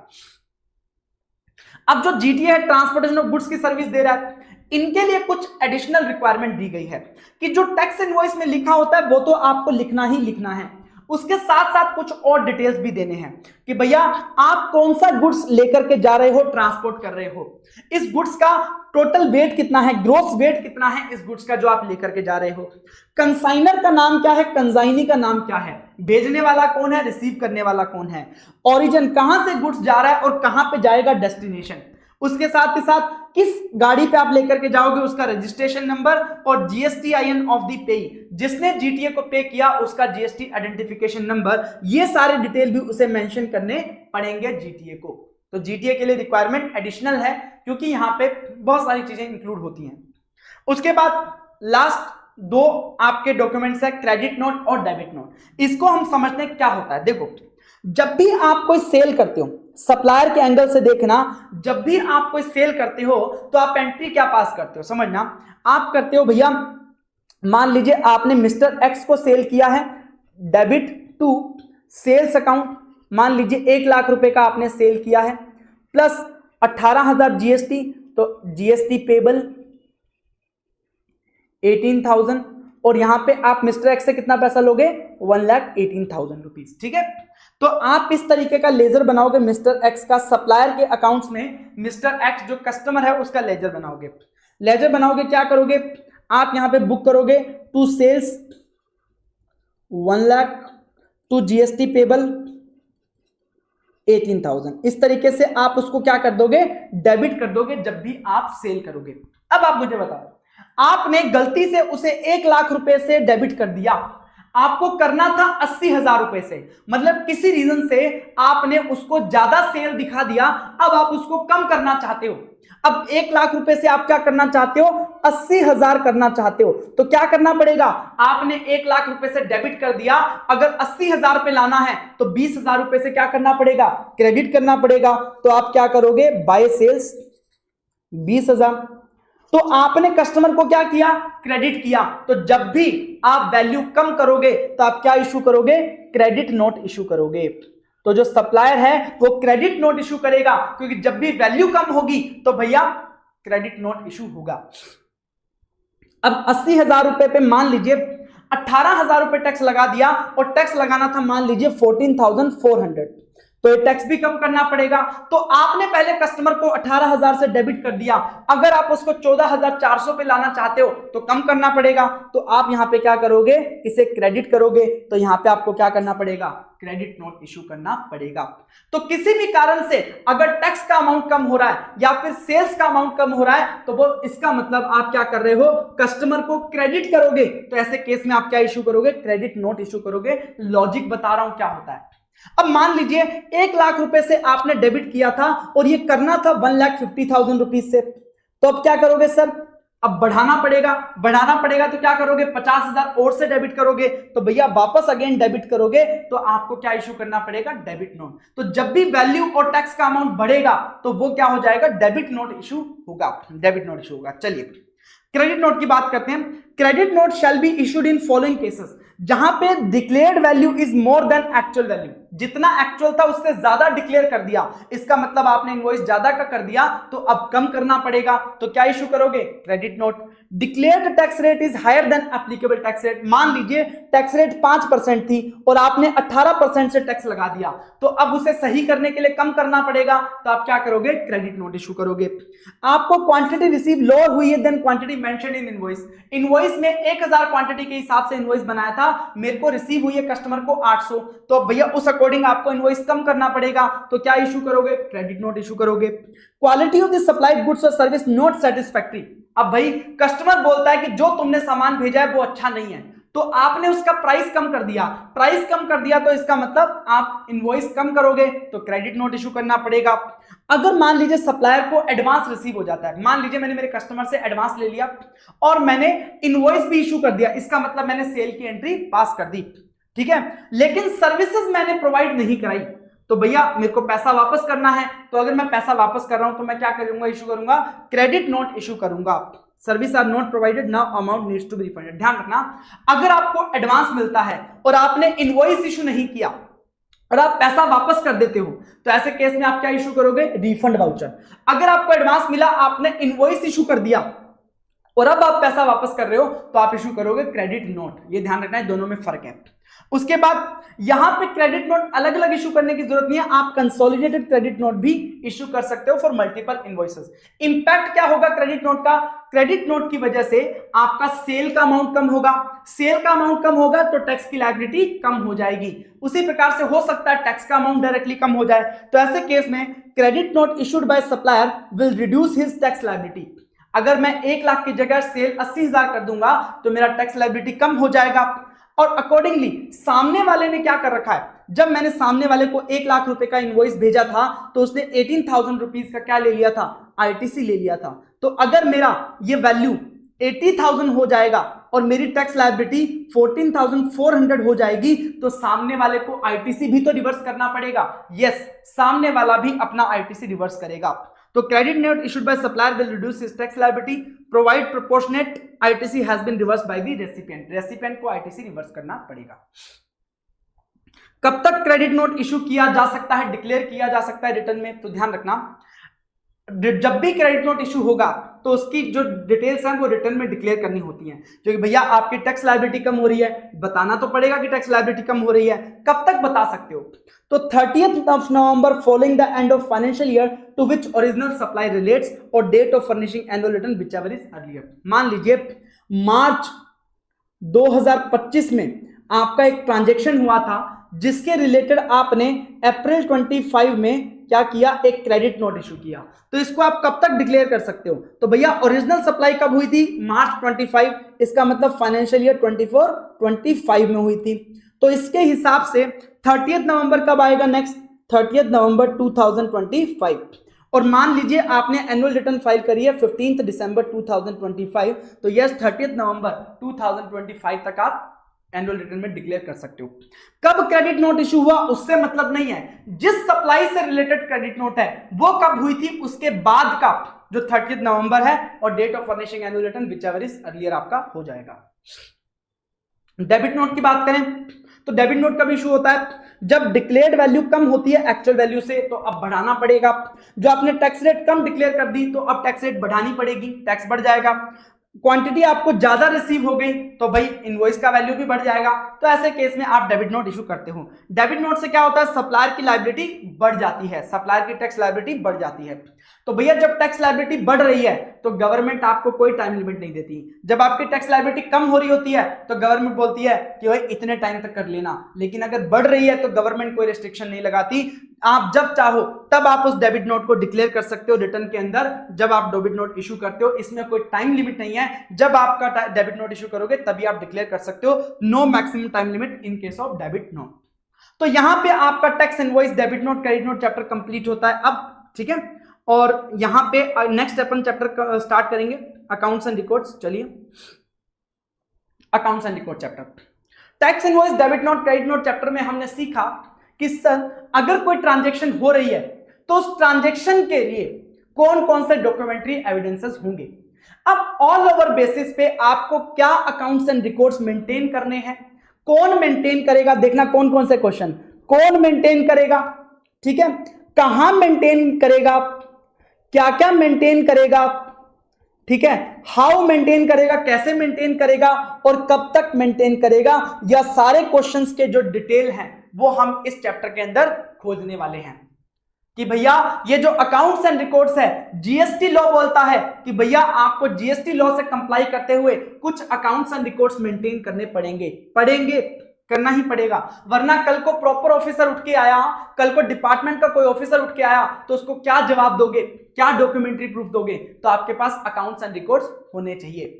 तो कौन करेगा, कहां करेगा, सारी बातें करते हैं। तो यहां पे बोला गया कि एवरी रजिस्टर्ड पर्सन, जो भी व्यक्ति जीएसटी के अंदर रजिस्टर्ड है उसे मेंटेन करने हैं books of accounts and records. तो बुक्स ऑफ अकाउंट्स और रिकॉर्ड्स मेंटेन करेगा। कहां मेंटेन करेगा? हर प्लेस ऑफ बिजनेस पे, जहां जहां पे उसका प्लेस ऑफ बिजनेस है वहां वहां पे उसे मेंटेन करना पड़ेगा, चाहे वो प्रिंसिपल प्लेस ऑफ बिजनेस हो, चाहे वो एडिशनल प्लेस ऑफ बिजनेस हो, वहां वहां पे उसे क्या करना पड़ेगा, मेंटेन करना पड़ेगा अकाउंट्स एंड रिकॉर्ड्स को। उन प्लेस ऑफ बिजनेस के रिलेटेड वहीं पे मेंटेन हो जाएंगे। उसके बाद एवरी रजिस्टर्ड पर्सन को ट्रू एंड करेक्ट अकाउंट्स रखने हैं। कौन कौन से रखने हैं अब वो बात कर रहे हैं। पहली बात, आप प्रोडक्शन करोगे, मैन्युफैक्चरिंग करोगे गुड्स की, तो प्रोडक्शन और मैन्युफैक्चरिंग के रिकॉर्ड्स आपको रखने हैं, कितना रॉ मटेरियल यूज किया, कितना प्रोडक्शन किया, कितना वेस्ट गया, ये सारी चीजें उसके अंदर आ जाती हैं। दूसरी बात, इनवर्ड और outward supply of goods and service, कितना गुड्स और सर्विसेज आपने परचेज किया, कितना गुड्स और सर्विसेज आपने सप्लाई किया, उसके रिलेटेड जितना भी डिटेल है, क्या वैल्यू थी, कितना टैक्स था, सारी डिटेल आपको रखनी पड़ेगी। उसके अलावा आपके पास स्टॉक ऑफ गुड्स कितना पड़ा है, कितना गुड्स आपके पास स्टॉक में पड़ा है, कितना फिनिश गुड्स पड़ा है, कितना रॉ मटेरियल पड़ा है, ये सारी डिटेल्स आपके पास होनी चाहिए। उसके बाद इनपुट टैक्स क्रेडिट अवेल्ड, आपने कितना आईटीसी लिया है, आपने जो परचेज किया होगा उसके ऊपर आईटीसी लिया होगा तो वो आईटीसी कितना लिया है उसकी डिटेल। उसके अलावा आपने कितना आउटपुट टैक्स पेबल है और पेड है, आपने कितना सेल किया था उसके ऊपर कितना आउटपुट टैक्स पेबल है और पेड है, इसकी भी सारी डिटेल्स अकाउंट्स एंड रिकॉर्ड्स आपको रखने हैं। एक बात समझना, सर जो कॉम्पोजिशन टैक्स पेयर होता है वो आईटीसी नहीं ले सकता और ना ही उसे टैक्स करना है पे, लेकिन वो क्या करेगा, टोटल टर्नओवर के बेसिस पे एक सिंगल रेट लगा करके वो टैक्स पे कर देगा। तो क्या उसे इतनी सारी डिटेल रखने की जरूरत है? तो यहां पे बोला गया कॉम्पोजिशन टैक्स पेयर को इनपुट टैक्स क्रेडिट अवेल्ड और आउटपुट टैक्स पेबल और पेड का डिटेल रखने की जरूरत नहीं है, क्योंकि ना तो उसे आईटीसी मिलता है और ना ही उसे अलग अलग टैक्स पे करना होता है, एक ही टैक्स पे करना होता है, वो पे कर देगा। उसके अलावा स्टॉक ऑफ गुड्स के रिलेटेड भी उसे कोई डिटेल रखने की जरूरत नहीं है अगर वो कॉम्पोजिशन टैक्स पेयर है। नॉर्मली क्या क्या रखना है आपका, प्रोडक्शन मैन्युफैक्चरिंग का डिटेल, परचेज सेल का detail, inward outward supply, stock का डिटेल, इनपुट टैक्स क्रेडिट का डिटेल और आउटपुट टैक्स पेबल का डिटेल। इसके अलावा भी एडिशनल डिटेल्स आपको रखने पड़ सकते हैं, रिकॉर्ड्स रखने पड़ सकते हैं। यहां पे कुछ एडिशनल की बात भी करी हुई है कि स्पेसिफिक पर्सन के लिए कौन कौन से डिटेल्स रखने हैं। मान लीजिए बता दिया गया कि यार ये बंदा अगर ये बिजनेस करता है तो इसके लिए ये रिकॉर्ड्स मेंटेन करना भी जरूरी है। चलिए बात करते हैं वो किन किन को बोला गया है। Accounts to be maintained by specific person, ठीक है, नोटिफाई किए गए हैं। सबसे पहले बात आती है मैन्युफैक्चरर की। तो मैन्युफैक्चरर को बोला कि तुझे, अगर तू मैन्युफैक्चरिंग का काम करता है तो तुझे मंथली प्रोडक्शन अकाउंट्स रखने पड़ेंगे, मंथली बेसिस पे प्रोडक्शन अकाउंट्स रखने पड़ेंगे जिनके अंदर पूरा क्वांटिटेटिव डिटेल्स होना चाहिए।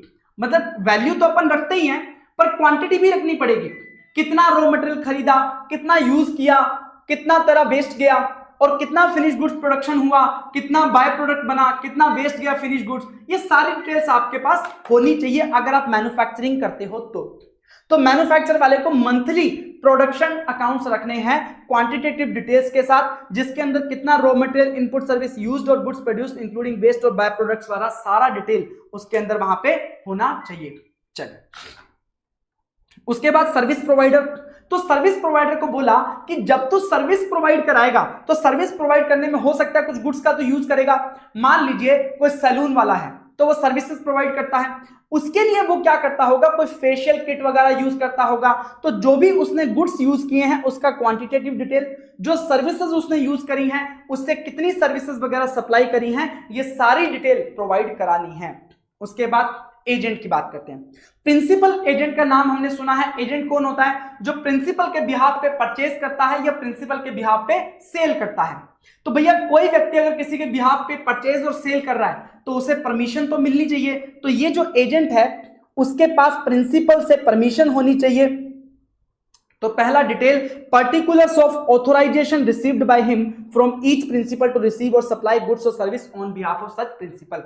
उस प्रिंसिपल के बिहाफ पे गुड्स परचेज और सेल करने के लिए उसके पास ऑथराइजेशन होना चाहिए, वो उसे मेंटेन करना है। दूसरी बात, वो प्रिंसिपल के बिहाफ पे परचेज करेगा, सेल करेगा, तो जो भी गुड्स उसने प्रिंसिपल के बिहाफ पे रिसीव किए हैं और प्रिंसिपल के बिहाफ पे सप्लाई किए हैं उसका डिस्क्रिप्शन, वैल्यू और क्वांटिटी उसे क्या करना है, प्रोवाइड कराना है। डिस्क्रिप्शन, वैल्यू और क्वांटिटी उसे मेंटेन करना है, कितना क्या खरीदा, कैसे खरीदा।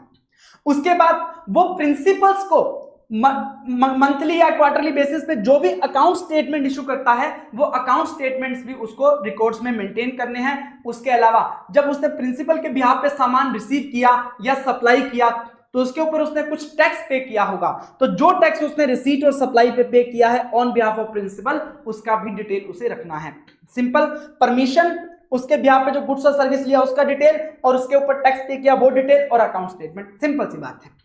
अगर कोई वर्क कॉन्ट्रैक्टर है, वर्क कॉन्ट्रैक्टर मतलब ठेकेदार जिसको हम बोलते हैं, जो आपके बिहाफ पे कोई वर्क एग्जीक्यूट करता है, तो उसको क्या क्या स्पेशल डिटेल रखना, ध्यान रखना, उसे एक तो अपने कस्टमर की डिटेल रखनी है, name and address of the person on whose behalf work is executed, जिसके बिहाफ पे उसने काम किया है कस्टमर हो गया। दूसरा, name and address of the supplier, जिन सप्लायर से उसने गुड्स और सर्विसेज खरीदी हैं उसका भी नेम और एड्रेस लिखना है।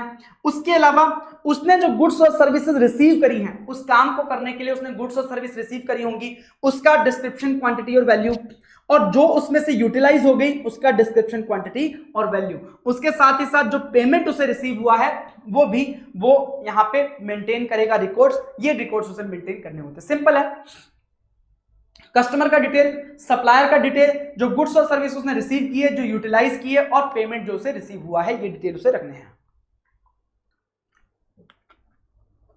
उसके बाद जो वेयरहाउस ऑपरेट करते हैं, जो मतलब सामान रखने की जगह प्रोवाइड करते हैं, गोडाउन प्रोवाइड करते हैं, वेयरहाउस प्रोवाइड करते हैं, या ट्रांसपोर्टर, इनके लिए क्या रिक्वायरमेंट है। देखो, वेयरहाउस में माल आएगा, डिस्पैच होगा, रिसीव होगा, मूवमेंट होगी, हो सकता है माल खराब हो जाए, डिस्पोज ऑफ हो जाए, तो ये सारी डिटेल वेयर हाउस वाले को रखनी पड़ेगी। Books of account for period during which goods remained in warehouse including dispatch, receipt, movement, disposal, सारी चीजों का ब्यौरा आपको यहाँ पे रखना पड़ेगा। उसके साथ ही साथ वेयर हाउस वाले की जिम्मेदारी है कि वो ओनर वाइज क्या रखे, स्टॉक रखे, और ओनर वाइज में भी आइटम वाइज स्टोर रखना पड़ेगा। मान लीजिए ए बंदे का माल पड़ा है, बी बंदे का माल पड़ा है, तो दोनों अलग अलग पड़े होने चाहिए, मिक्स मत कर देना। ए बंदे का मान लीजिए एक्स वाई जेड 3 माल पड़े हैं, तो तीनों को मिक्स मत कर देना, एक्स अलग हो, वाई अलग हो, जेड अलग हो, ऐसा होना चाहिए। Store item wise and owner wise to facilitate physical verification.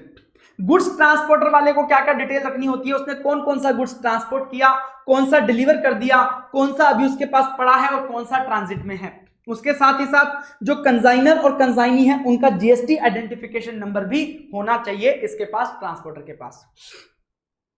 अब समझना, ट्रांसपोर्टर नॉर्मली रजिस्टर्ड नहीं होते।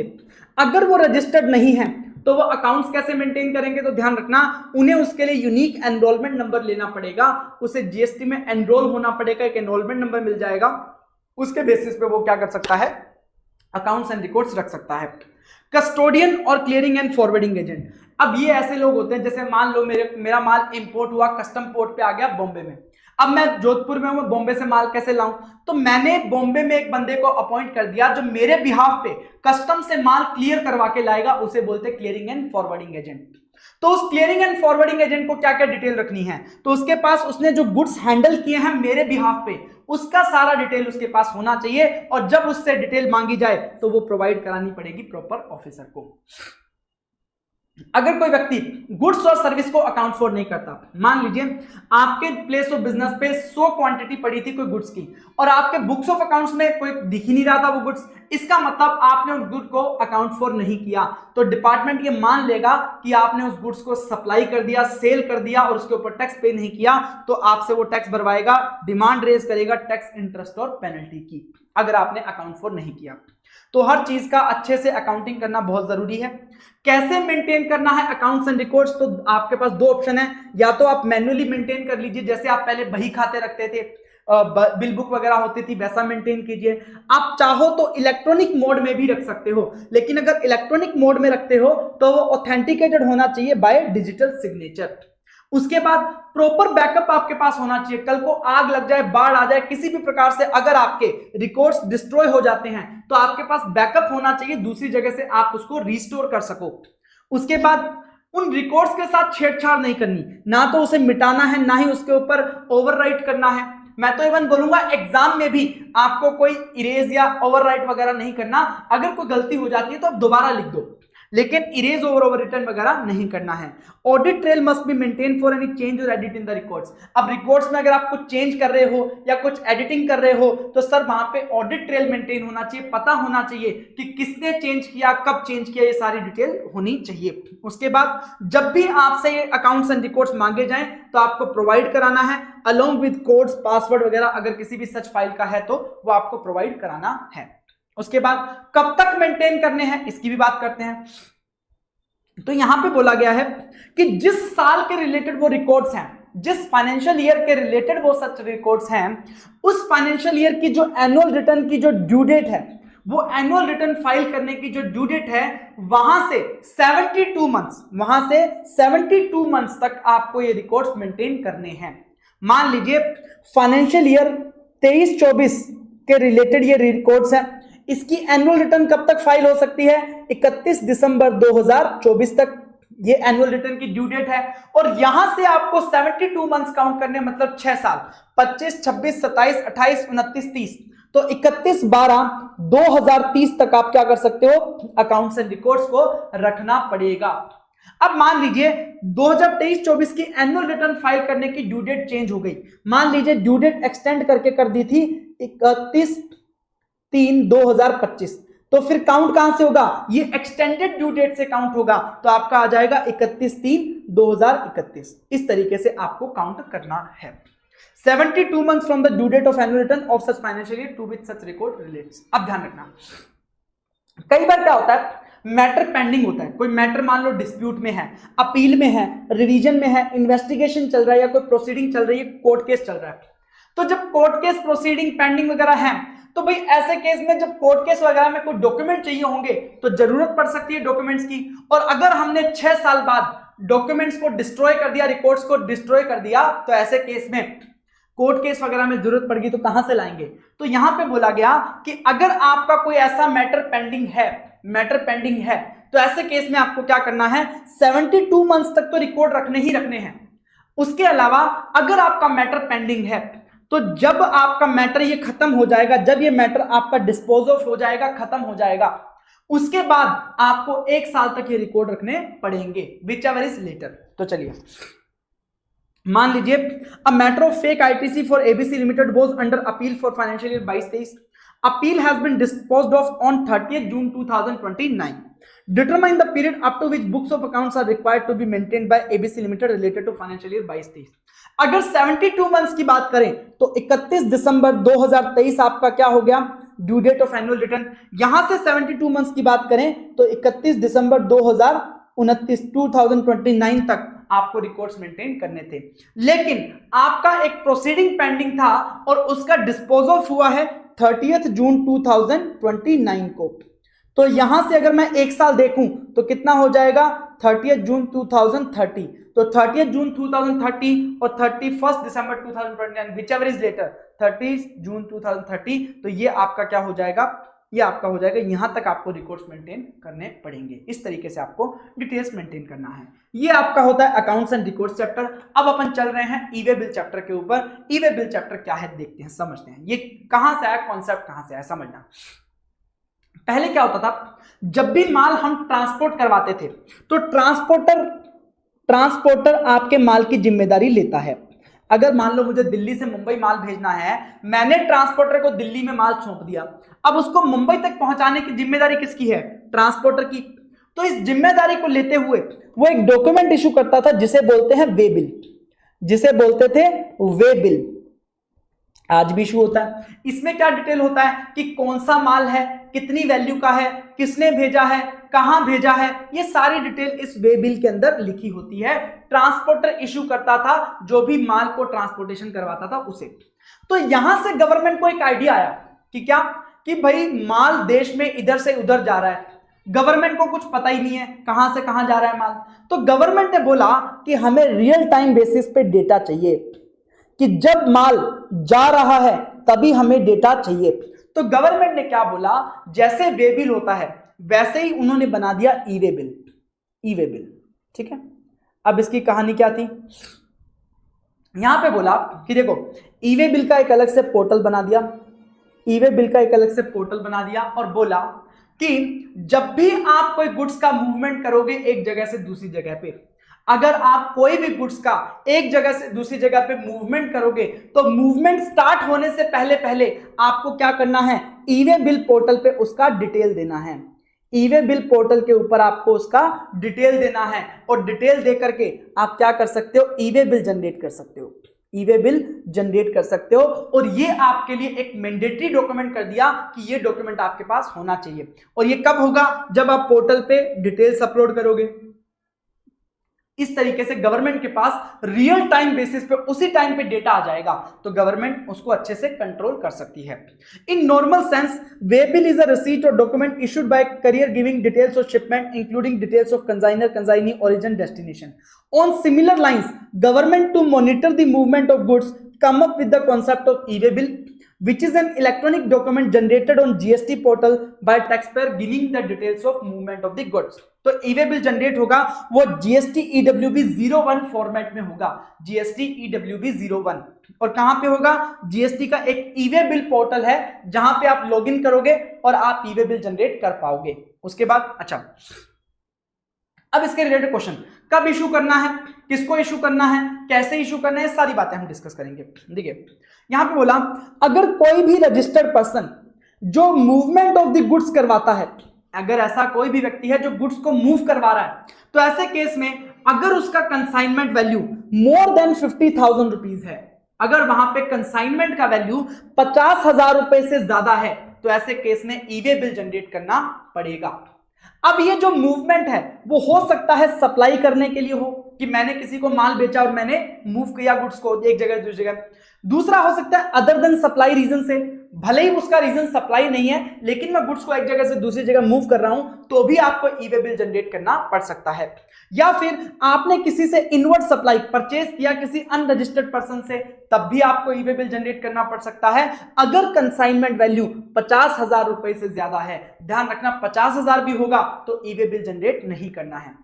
कब करना है? Before commencement of the movement, जब आप उसका मूवमेंट स्टार्ट करोगे उससे पहले आपको ई वे बिल जनरेट कर देना है। अब समझना कंसाइनमेंट वैल्यू का मतलब क्या होता है। कंसाइनमेंट वैल्यू का मतलब है जो आप normally value of supply calculate करते हो सेक्शन 15 के according, value of supply chapter के अकॉर्डिंग, जो आप इनवॉइस में वैल्यू ऑफ सप्लाई लिखते हो, जो आप डिलीवरी चालान में वैल्यू ऑफ सप्लाई लिखते हो, वो जो वैल्यू है उसमें आपको जीएसटी भी इंक्लूड कर लेना है, उसमें जीएसटी भी इंक्लूड कर लेना है। लेकिन अगर आपने कोई एग्जेम्प्ट सप्लाई करी है तो उसको आप इंक्लूड नहीं करोगे, एग्जेम्प्ट सप्लाई को आप इंक्लूड नहीं करोगे। जो वैल्यू आएगा वो आपका कंसाइनमेंट वैल्यू कहलाएगा। अगर मान लीजिए अदर देन सप्लाई पर्पस से आप मूवमेंट कर रहे हो तो ऐसे केस में जो डिलीवरी चालान में वैल्यू लिखी हुई है वही वैल्यू आपकी कंसाइनमेंट वैल्यू हो जाएगी।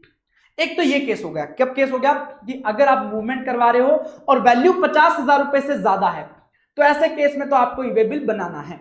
अगर 50,000 रुपए तक है तो नहीं बनाना। अच्छा, उसके बाद एक और केस है जहां पे वैल्यू चाहे 50,000 रुपए से कम हो या 50,000 रुपए या 50,000 से ज्यादा हो, कोई फर्क नहीं पड़ता, आपको ई वे बिल मैंडेटरी बनाना पड़ेगा। कब? अगर आपने इंटरस्टेट ट्रांसफर किया है हैंडीक्राफ्ट गुड्स का, इंटरस्टेट ट्रांसफर किया है हैंडीक्राफ्ट गुड्स का, और किसने किया है? ऐसा व्यक्ति जो कि एग्जेम्प्टेड है from obtaining registration. Registration chapter में हमने पढ़ा था कि जो व्यक्ति हैंडीक्राफ्ट गुड्स का इंटरस्टेट सप्लाई कर रहा है तो उसे रजिस्ट्रेशन की लिमिट दी जाती है 10 लाख 20 लाख रुपए तक। अगर उसका टर्नओवर है तो उसे रजिस्ट्रेशन करवाना मैंडेटरी नहीं होता। तो ऐसे व्यक्ति को भले कंसाइनमेंट वैल्यू कुछ भी हो, अगर वो इंटरस्टेट ट्रांसफर कर रहा है तो ऐसे केस में उसे क्या बनाना पड़ेगा? ई वे बिल बनाना पड़ेगा। क्या बनाना पड़ेगा? ई वे बिल बनाना पड़ेगा। तो ये आपका मैंडेटरी केस है। कुछ लोग ना कंफ्यूज हो जाते हैं, बोलते हैं कि सर हर इंटरस्टेट सप्लाई में ई वे बिल बनाना जरूरी है। नहीं बॉस, हर इंटरस्टेट सप्लाई में मैंडेटरी नहीं है। हैंडीक्राफ्ट गुड्स का person exempted from registration is mandatory. बाकी सब केस में अगर 50,000 रुपए उससे 50,000 रुपए से ज्यादा अगर वैल्यू होगा तभी आपको ई वे बिल बनाना है, वरना आपको नहीं बनाना है। अब इसका एग्जांपल करते हैं। Mister Ram sent taxable goods 18% of value 25,000 and exempt goods of 28,000, determine the consignment value। तो भैया एग्जेम्प्ट गुड्स को तो हम लेंगे ही नहीं, तो बचा क्या? टैक्सेबल गुड्स 25,000, उसके ऊपर जीएसटी लगा लो, कितना हो गया? 29,500। तो 50,000 से कम है तो no need to generate e way bill. Raju sent some goods for purpose other than supply in same state on delivery challan of value 45,000, determine the consignment value and requirement of e-way bill। देखो other than supply है, 50,000 रुपए से कम है, 50,000 से कम है तो ई वे बिल नहीं बनाना, तो no need to generate e way bill. ठीक है, कौन जनरेट करेगा ई वे बिल? तो ई वे बिल के दो पार्ट होते हैं, एक होता है पार्ट ए, एक होता है पार्ट बी। पार्ट ए के अंदर आपकी ट्रांजैक्शन की सारी डिटेल होती है, कि जैसे आपने गुड्स क्या सप्लाई किया है उसका डिटेल हो गया, सप्लायर कौन है, रेसिपिएंट कौन है, उनका जीएसटी आइडेंटिफिकेशन नंबर हो गया, प्लेस ऑफ डिलीवरी हो गया, कहां पे माल जा रहा है, पिन कोड, डॉक्यूमेंट नंबर, जो आपने इनवॉइस इशू किया है, डिलीवरी चालान इशू किया उसका डॉक्यूमेंट नंबर, उसका डेट और वैल्यू, ये सारी डिटेल्स होती हैं जो कि ट्रांजैक्शन के रिलेटेड डिटेल है। आपको नॉर्मली आपके इनवॉइस या डिलीवरी चालान में ये सारी डिटेल मिल जाएंगी। ये डिटेल्स किसको पता होंगी? जो व्यक्ति मूवमेंट करवा रहा है। तो यहां पे जो पार्ट ए है वो कौन जनरेट करेगा? The person causing movement shall be responsible to generate part A. कौन होता है पर्सन कॉजिंग मूवमेंट? तो ध्यान रखना, अगर सप्लायर रजिस्टर्ड है और वही आपका माल ट्रांसपोर्ट करवा रहा है तो भैया सप्लायर के पास सारी डिटेल है, तो सप्लायर यहां पे ई वे बिल जनरेट करवाएगा। अगर रेसिपिएंट ट्रांसपोर्ट अरेंज कर रहा है, मान लो रेसिपिएंट मूवमेंट करवा रहा है, तो भैया रेसिपिएंट जनरेट करेगा। और अगर सप्लायर अनरजिस्टर्ड है और रेसिपिएंट रजिस्टर्ड है तो किसकी जिम्मेदारी बनेगी? रेसिपिएंट ई वे बिल जनरेट करवाएगा, पार्ट ए। अब देखना पार्ट बी में क्या होता है। पार्ट बी में ट्रांसपोर्टर की डिटेल होती है कि कौन सा ट्रांसपोर्टर ट्रांसपोर्ट करके दे रहा है, फिर ट्रांसपोर्टर का डॉक्यूमेंट नंबर, जो ट्रांसपोर्टर वे बिल या बिल्टी इशू करेगा उसका नंबर, और तीसरा व्हीकल नंबर।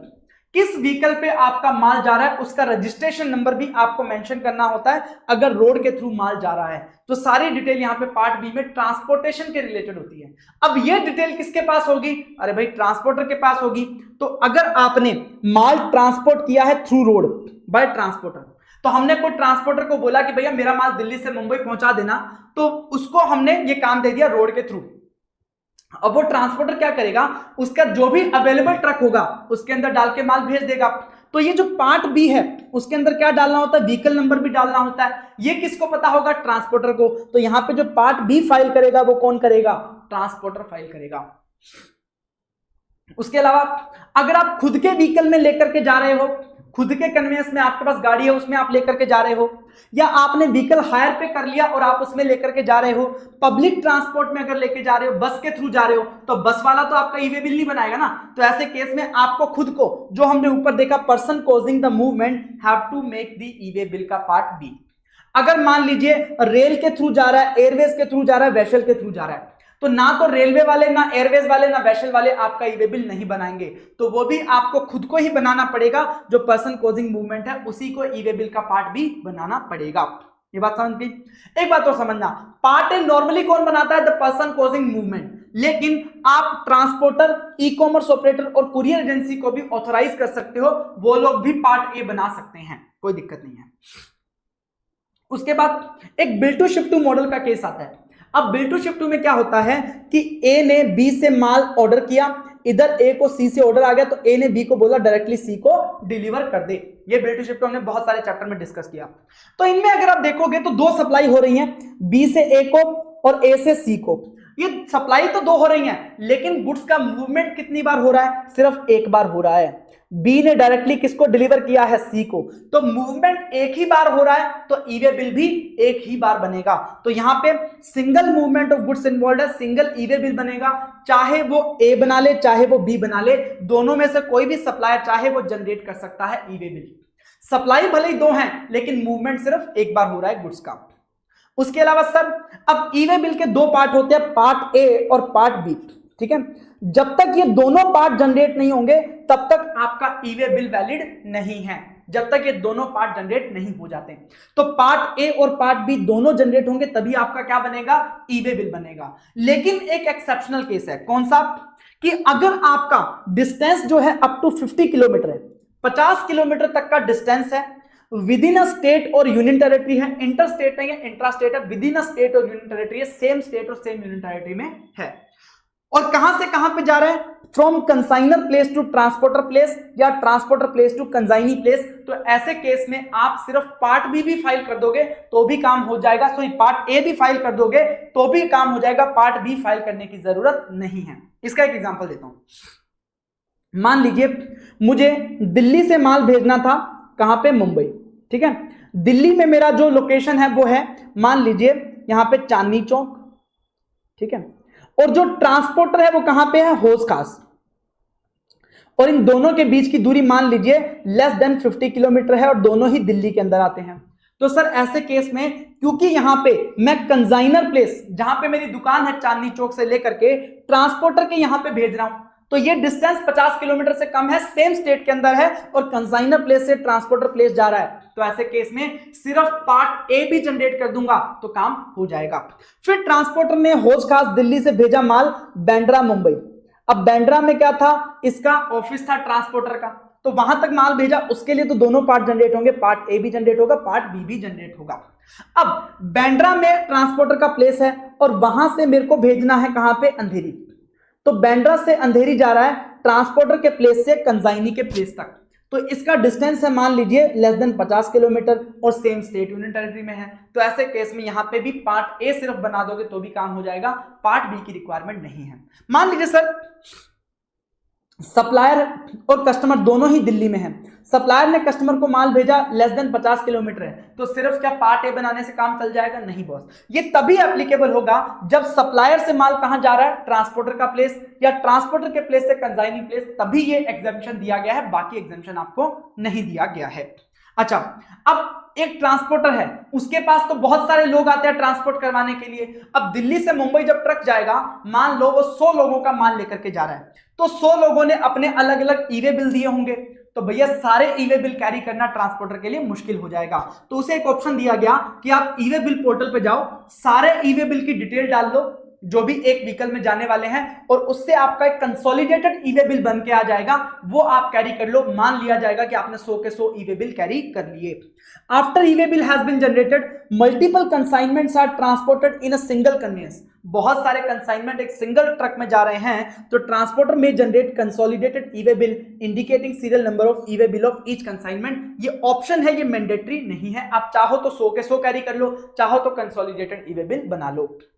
उसके बाद कई बार क्या होता है, जैसे मान लो मैंने ट्रक वाले के थ्रू माल भेजा दिल्ली से मुंबई, मेरा जो माल था वो 50,000 रुपए से कम का था, तो मैंने ई वे बिल नहीं बनाया। ऐसे ही कोई और व्यक्ति भी होगा जो दिल्ली से मुंबई माल भेज रहा होगा और वैल्यू 50,000 से कम होगा, तो उसने भी ई वे बिल नहीं बनाया। लेकिन ट्रांसपोर्टर के पास जब वो माल आया तो वो टोटल मिला के 50,000 से ज्यादा हो गया, तो हमने तो ई वे बिल जनरेट नहीं किया, लेकिन क्योंकि ट्रांसपोर्टर 50,000 से ज्यादा का माल ट्रांसपोर्ट कर रहा है, तो ट्रांसपोर्टर को ई वे बिल जनरेट करना पड़ेगा उन सबके लिए। ठीक है, ये आपका रिक्वायरमेंट है। Process of E way bill generation, भाई कंसाइनर और कंसाइनी जो भी पर्सन कोजिंग मूवमेंट है वो पार्ट ए जनरेट करेगा और एक टेम्परेरी नंबर जनरेट हो जाएगा। अब उसके बाद मेरे पास क्या होगा कि मैं पोर्टल पे जाऊंगा, मैंने पार्ट ए फिल किया। अब मुझे क्या करना है, अगर मैं रेल एयर वेसल या खुद के कन्वेंस से जा रहा हूं तो पार्ट बी भी मुझे फिल करना है, तो मैं पार्ट बी फिल कर लूंगा। लेकिन अगर मैं रोड ट्रांसपोर्ट के थ्रू भेज रहा हूं तो मेरा जो ट्रांसपोर्टर है वो पार्ट बी फाइल करेगा, तो मैं क्या करूंगा, वहां पे ट्रांसपोर्टर की ट्रांसपोर्टर आईडी डाल दूंगा। हर ट्रांसपोर्टर की ट्रांसपोर्टर आईडी होती है, वो डाल दूंगा, तो अपने आप वो जो ई वे बिल है वो ट्रांसपोर्टर के पास चला जाएगा, वो पार्ट बी फाइल करेगा, तो आपका ई वे बिल जनरेट हो जाएगा। तो देन ट्रांसपोर्टर और supplier shall file part B and e way bill gets generated. ध्यान रखना, every unregistered transporter needs to take enrolment on e way bill portal called transporter ID. तो उसे transporter ID लेना होता है हर ट्रांसपोर्टर को। अगर ट्रांसपोर्टर रजिस्टर्ड है तो भैया वो सारे अपने जीएसटीएन का डिटेल दे करके एक यूनिक एनरोलमेंट नंबर ले सकता है, ट्रांसपोर्टर आईडी उसको बोलते हैं। ठीक है, अब इस ई वे बिल का एक वैलिडिटी होता है, इसके लिए आपको दो वर्ड समझने होंगे, एक तो मल्टी मॉडल शिपमेंट, एक ओवर डायमेंशनल कार्गो। देखो ओवर डायमेंशनल कार्गो का मतलब क्या है, मोटर व्हीकल एक्ट में डिफाइन है, जो आपके लिए रिलेवेंट नहीं है, पर समझने के लिए बताता हूं। ओवर डायमेंशनल कार्गो मतलब बहुत बड़ा कंसाइनमेंट, जिसको ले जाने में, देखो जितना बड़ा कंसाइनमेंट होगा उसको ले जाने में टाइम लगेगा। तो ओवर डायमेंशनल कार्गो मतलब बहुत बड़ा कंसाइनमेंट है, बहुत बड़ा कंसाइनमेंट है, उसका साइज बहुत बड़ा है, उसे बोलते हैं over dimensional cargo. Multi modal shipment मतलब मान लीजिए मुझे दिल्ली से मुंबई माल भेजना है, मैंने ट्रक के थ्रू भेज दिया, कोई दिक्कत नहीं है। मान लीजिए मैंने जयपुर से माल भेजना है कन्याकुमारी, तो मैंने जयपुर से दिल्ली भेजा ट्रक से, दिल्ली से मुंबई भेजा एयरक्राफ्ट के थ्रू, और मुंबई से मैंने भेजा कहां पे, कन्याकुमारी शिप के थ्रू। तो इसमें क्या है कि मैंने अलग अलग तरीके अपनाए माल को ट्रांसपोर्ट करने के लिए, इसे बोलते हैं मल्टी मॉडल शिपमेंट, जहां पे अलग अलग तरीके अपना रहा हूं मैं शिपमेंट करने के लिए। दो समझ में आ गए। अब देखो, अगर आपका ओवर डायमेंशनल कार्गो है, बहुत बड़ा कंसाइनमेंट है, या फिर मल्टी मॉडल शिपमेंट है जिसमें एक मॉडल शिप इन्वॉल्व है, तो भैया जब माल शिप से जाता है तो वहां पे स्पीड कम होती है, तो ऐसे केस में वो वैलिडिटी ज्यादा देना पड़ता है, कम रास्ता तय कर पाते हैं सेम टाइम में शिप के थ्रू। तो ऐसे केस में अगर आपका ओवर डायमेंशनल कार्गो है, मतलब कंसाइनमेंट बड़ा है, ठीक है, या फिर मल्टी मॉडल शिपमेंट है जिसमें शिप इन्वॉल्व है, ठीक है, तो ऐसे केस में क्या होगा, आपको हर 20 किलोमीटर के लिए एक दिन का वैलिडिटी दिया जाएगा, और उस 20 किलोमीटर के बाद नेक्स्ट जो 20 किलोमीटर या पार्ट देर ऑफ होगा उसके लिए हर 20 किलोमीटर के लिए एक एडिशनल डे दिया जाएगा। लेट्स से आपका 78 किलोमीटर है, ठीक है, तो पहले 20 किलोमीटर के लिए क्या हो गया, एक दिन हो गया, बाकी बचा कितना, 78 माइनस 20, 58 किलोमीटर बच गया। तो 58 किलोमीटर को मैं 20 से अगर डिवाइड करूं तो मेरा कितना आएगा, 2.9। तो भैया 2 के बाद 1 हो, 2 हो, 3 हो, पार्ट देर ऑफ के लिए एक दिन एक्स्ट्रा मिलेगा, तो यहां पे 2.9 को मैं कितना कर दूंगा, 3 डे कर दूंगा। तो टोटल कितने हो गए, 4 डेज आपको मिलेंगे, इसके लिए 4 डेज का वैलिडिटी मिलेगा। समझना, पार्ट देर ऑफ के लिए आपको पूरा दिन मिल रहा है, तो भैया अगर 2.1 आता है, 2.05 भी आता है, तो आपको क्या कर देना, 3 डेज कर देना है, ठीक है, समझ गए। तो ये 4 दिन का आपको वैलिडिटी मिल जाएगा हर 20 किलोमीटर या पार्ट देर ऑफ के लिए। ये कब होगा, जब आपका ओवर डायमेंशनल कार्गो है या मल्टी मॉडल शिपमेंट है जहां पे शिप इन्वॉल्व है। अच्छा, अगर मान लीजिए ओवर डायमेंशनल कार्गो नहीं है, ना तो ओवर डायमेंशनल कार्गो है, ना ही आपका मल्टी मॉडल शिपमेंट है जहां पे शिप इन्वॉल्व हो। मान लीजिए मल्टी मॉडल शिपमेंट है लेकिन उसमें शिप इन्वॉल्व नहीं है, आप एयरवेज या ट्रक वगैरह के थ्रू जा रहे हो, या फिर ओवर डायमेंशनल कार्गो भी नहीं है, मतलब माल भी आपका छोटा है, तो ऐसे केस में आपको 20 किलोमीटर पे जो एक दिन मिल रहा था अब 200 किलोमीटर पे एक दिन मिलेगा आपको, एक दिन के अंदर 200 किलोमीटर। तो जितना डिस्टेंस है, अगर 200 किलोमीटर है उसके लिए एक दिन, उससे ज्यादा है तो हर 200 किलोमीटर और पार्ट देर ऑफ के लिए आपको एक एडिशनल दिन मिल जाएगा। लेट्स से मान लीजिए आपका 700 किलोमीटर है तो पहले 200 किलोमीटर के लिए एक दिन और बाकी 500 किलोमीटर डिवाइडेड बाय 200, तो 2.5 को क्या कर देंगे 3 डेज, तो यहाँ पे 4 दिन का आपको वैलिडिटी पीरियड मिल जाएगा। सिंपल है कि आपका जितना भी डिस्टेंस हो उसको डिवाइड कर लो, मान लीजिए कि 20 किलोमीटर वाला तो 20 से डिवाइड कर लो, 200 वाला तो 200 से डिवाइड कर लो, जितना अमाउंट आएगा उसको नेक्स्ट नंबर पे राउंड ऑफ कर दो, उतना आपका वैलिडिटी पीरियड है। अब ये वैलिडिटी पीरियड स्टार्ट कहां से होगा, देखना जिस दिन आपने ईवे बिल जनरेट किया है वो पूरा दिन आपको फ्री में मिल जाएगा। रात को 12 बजे से वो टाइम स्टार्ट होगा। लेट्स से अगर आपने ईवे बिल जनरेट किया रात को 2 बजे 13 सितंबर को रात को 2 बजे ईवे बिल जनरेट किया, तो उस दिन के पूरे 22 घंटे आपको फ्री में मिल जाएंगे। अब 13 और 14 सितंबर की जो रात होगी उसके 12 बजेंगे, वहां से आपका वैलिडिटी पीरियड काउंट होगा। तो क्या समझे सर, जिस दिन आपने जनरेट किया, अगर आपने 12 बजे रात को 12 बजे के बाद जनरेट किया है तो वो पूरा दिन आपको फ्री में मिल जाएगा और उस दिन रात की 12 बजे से आपका काउंट होगा वैलिडिटी पीरियड। चलिए, उसके अलावा अब हो सकता है रास्ते में ट्रक खराब हो जाए, या एक ट्रक से दूसरे ट्रक में डालना पड़े, या ट्रक से शिप में डालना पड़े, शिप से एयरक्राफ्ट में डालना पड़े, तो ऐसे केस में आपका जो ट्रांसपोर्ट का डिटेल है वो चेंज होता रहेगा। तो ऐसे केस में जब आपका कोई ट्रांसफर ऑफ गुड्स होता है from one conveyance to another, तो जो भी व्यक्ति मूवमेंट करवा रहा है या फिर ट्रांसपोर्टर, वो कन्वेंस डिटेल्स को अपडेट कर सकता है पार्ट बी के अंदर एनी नंबर ऑफ टाइम्स, कितनी भी बार कर सकते हो। बस इंश्योर करना है कि अगर आपका माल रास्ते में रोक लिया जाए डिपार्टमेंट के द्वारा, तो जो ईवे बिल के ऊपर आपका कन्वेंस का नंबर है और जिस कन्वेंस के ऊपर माल है वो दोनों मैच होने चाहिए, तो vehicle number carrying the goods and vehicle details in e-way bill must always match, वरना आपके ऊपर पेनल्टी लगा दी जाएगी।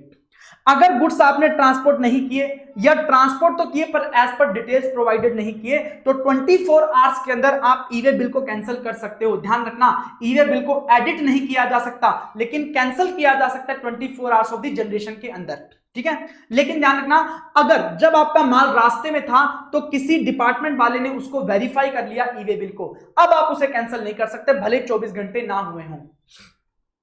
उसके बाद अगर मान लीजिए कोई एक्सेप्शनल सर्कमस्टेंसेस हो जाते हैं, फ्लड आ जाता है, स्ट्राइक हो जाती है, किसी वजह से आपका माल लेट हो गया और वैलिडिटी पीरियड में आप उस माल को नहीं पहुंचा पाए, वैलिडिटी पीरियड में अगर आप माल को नहीं पहुंचा पाए तो ऐसे केस में आप उस पीरियड को एक्सटेंड कर सकते हो।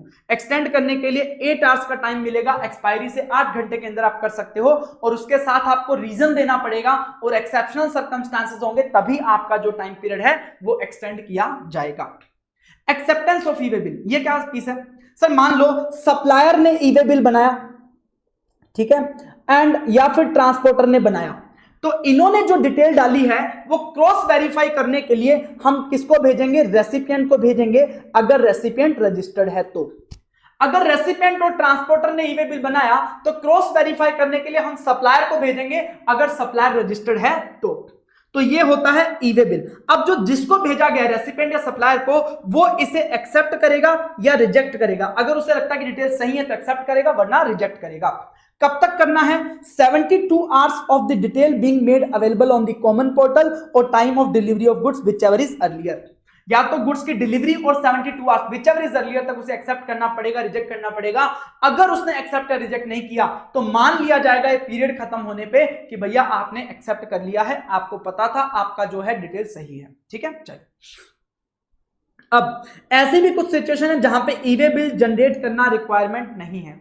कहां कहां पे आपको ई वे बिल जनरेट नहीं करना होता, इवन आपका 50,000 रुपए से ज्यादा का वैल्यू हो। तो देखना, अगर आप लिक्विडिफाइड नेचुरल गैस, जो ये गैस होती है ना, यूज करते हैं अपन घर में, अगर उसको ट्रांसपोर्ट किया जा रहा है तो यहां पे ई वे बिल नहीं बनाना।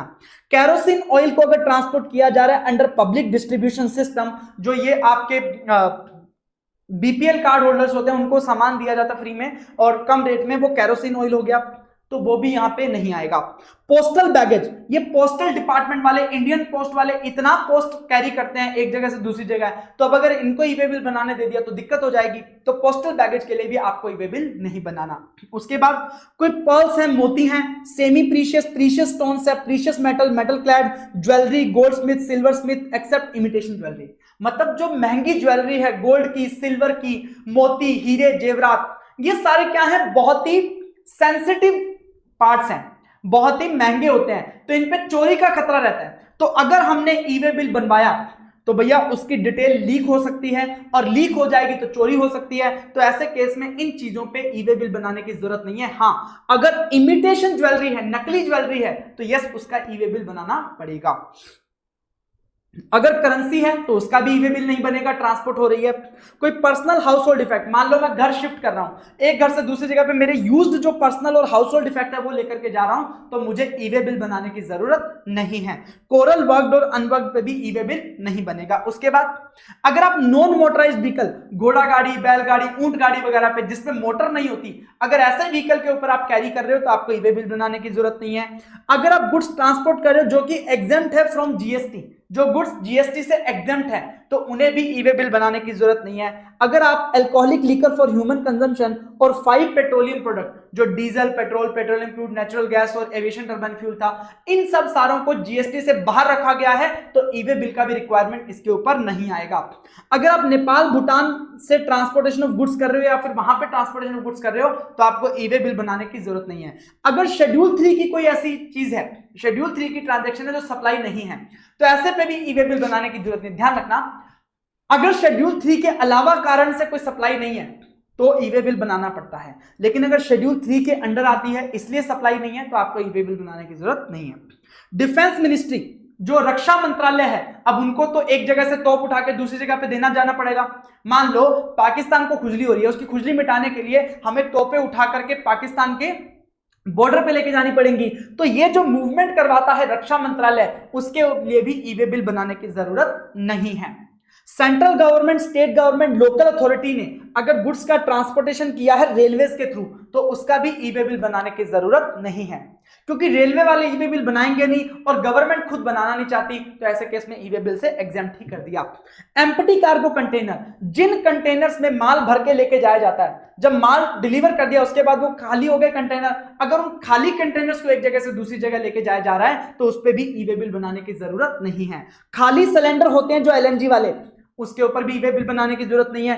अगर आप गुड्स को ट्रांसपोर्ट कर रहे हो 20 किलोमीटर के एरिया में फॉर पेमेंट, मतलब आप गुड्स जब ट्रक में भरोगे तो उसको तुलाई करवाने लेकर के जाओगे, किसके लिए? तुलवाई करवाने के लिए। आपने नाम सुना होगा धर्म कांटा वे मशीन, तो वहां पे पेमेंट करवाने जा रहे हो और 20 किलोमीटर के दायरे में है, तो ऐसे केस में आपको ई वे बिल बनाने की जरूरत नहीं। देखो, अगर पेमेंट के अलावा आप लेकर के जा रहे हो तो भले 1 किलोमीटर हो, आपको ई वे बिल बनाना है, वहां पे कोई रिक्वायरमेंट नहीं है। लेकिन यहां पे 20 किलोमीटर का यहां पे दे दिया गया एग्जेम्पशन, अगर पेमेंट के लिए लेकर के जा रहे हो। जो आर्मी वगैरह की कैंटीन्स होती हैं, ये भी सामान करवाते हैं इधर उधर, तो उस पर भी कोई ई वे बिल नहीं है। और एटॉमिक एनर्जी, जो हमने परमाणु परीक्षण किया था, वो कितना छुपा करके किया था जब हमने परमाणु परीक्षण किया था 2001 के अंदर।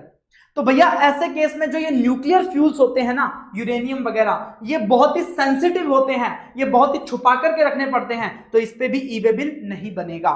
उसके बाद अदर प्रोविजंस की बात करते हैं। सर हमने बोला कि सिर्फ रजिस्टर्ड पर्सन ही ई वे बिल बना सकता है, ऐसा नहीं है। देखिए, कोई अगर अनरजिस्टर्ड पर्सन है वो ई वे बिल बनाना चाहता है, या फिर वो जो हैंडीक्राफ्ट वाला था, हैंडीक्राफ्ट और हैंडमेड गुड्स वाला, जो गुड्स जो इंटरस्टेट सप्लाई करते हैं, तो मैंडेटरी उनको ई वे बिल बनाना होता है, तो वो तो रजिस्टर्ड नहीं होते, तो वो कैसे ई वे बिल बनाएंगे? तो अगर ऐसे लोग जो अनरजिस्टर्ड हैं ई वे बिल बनाना चाहते हैं, तो उन्हें एक यूनिक एनरोलमेंट नंबर लेना पड़ेगा, तो generate the E way bill कहां से मिलेगा? जीएसटी पोर्टल से मिल जाएगा। सर अगर मेरे पास मल्टीपल इनवॉइसेस हैं, मेरा सप्लायर भी सेम है, रेसिपिएंट भी सेम है, ट्रांसपोर्टर भी सेम है, सेम ही व्हीकल में माल जा रहा है, लेकिन मेरे इनवॉइसेस अलग अलग हैं, तो क्या मुझे ई वे बिल बनाना पड़ेगा?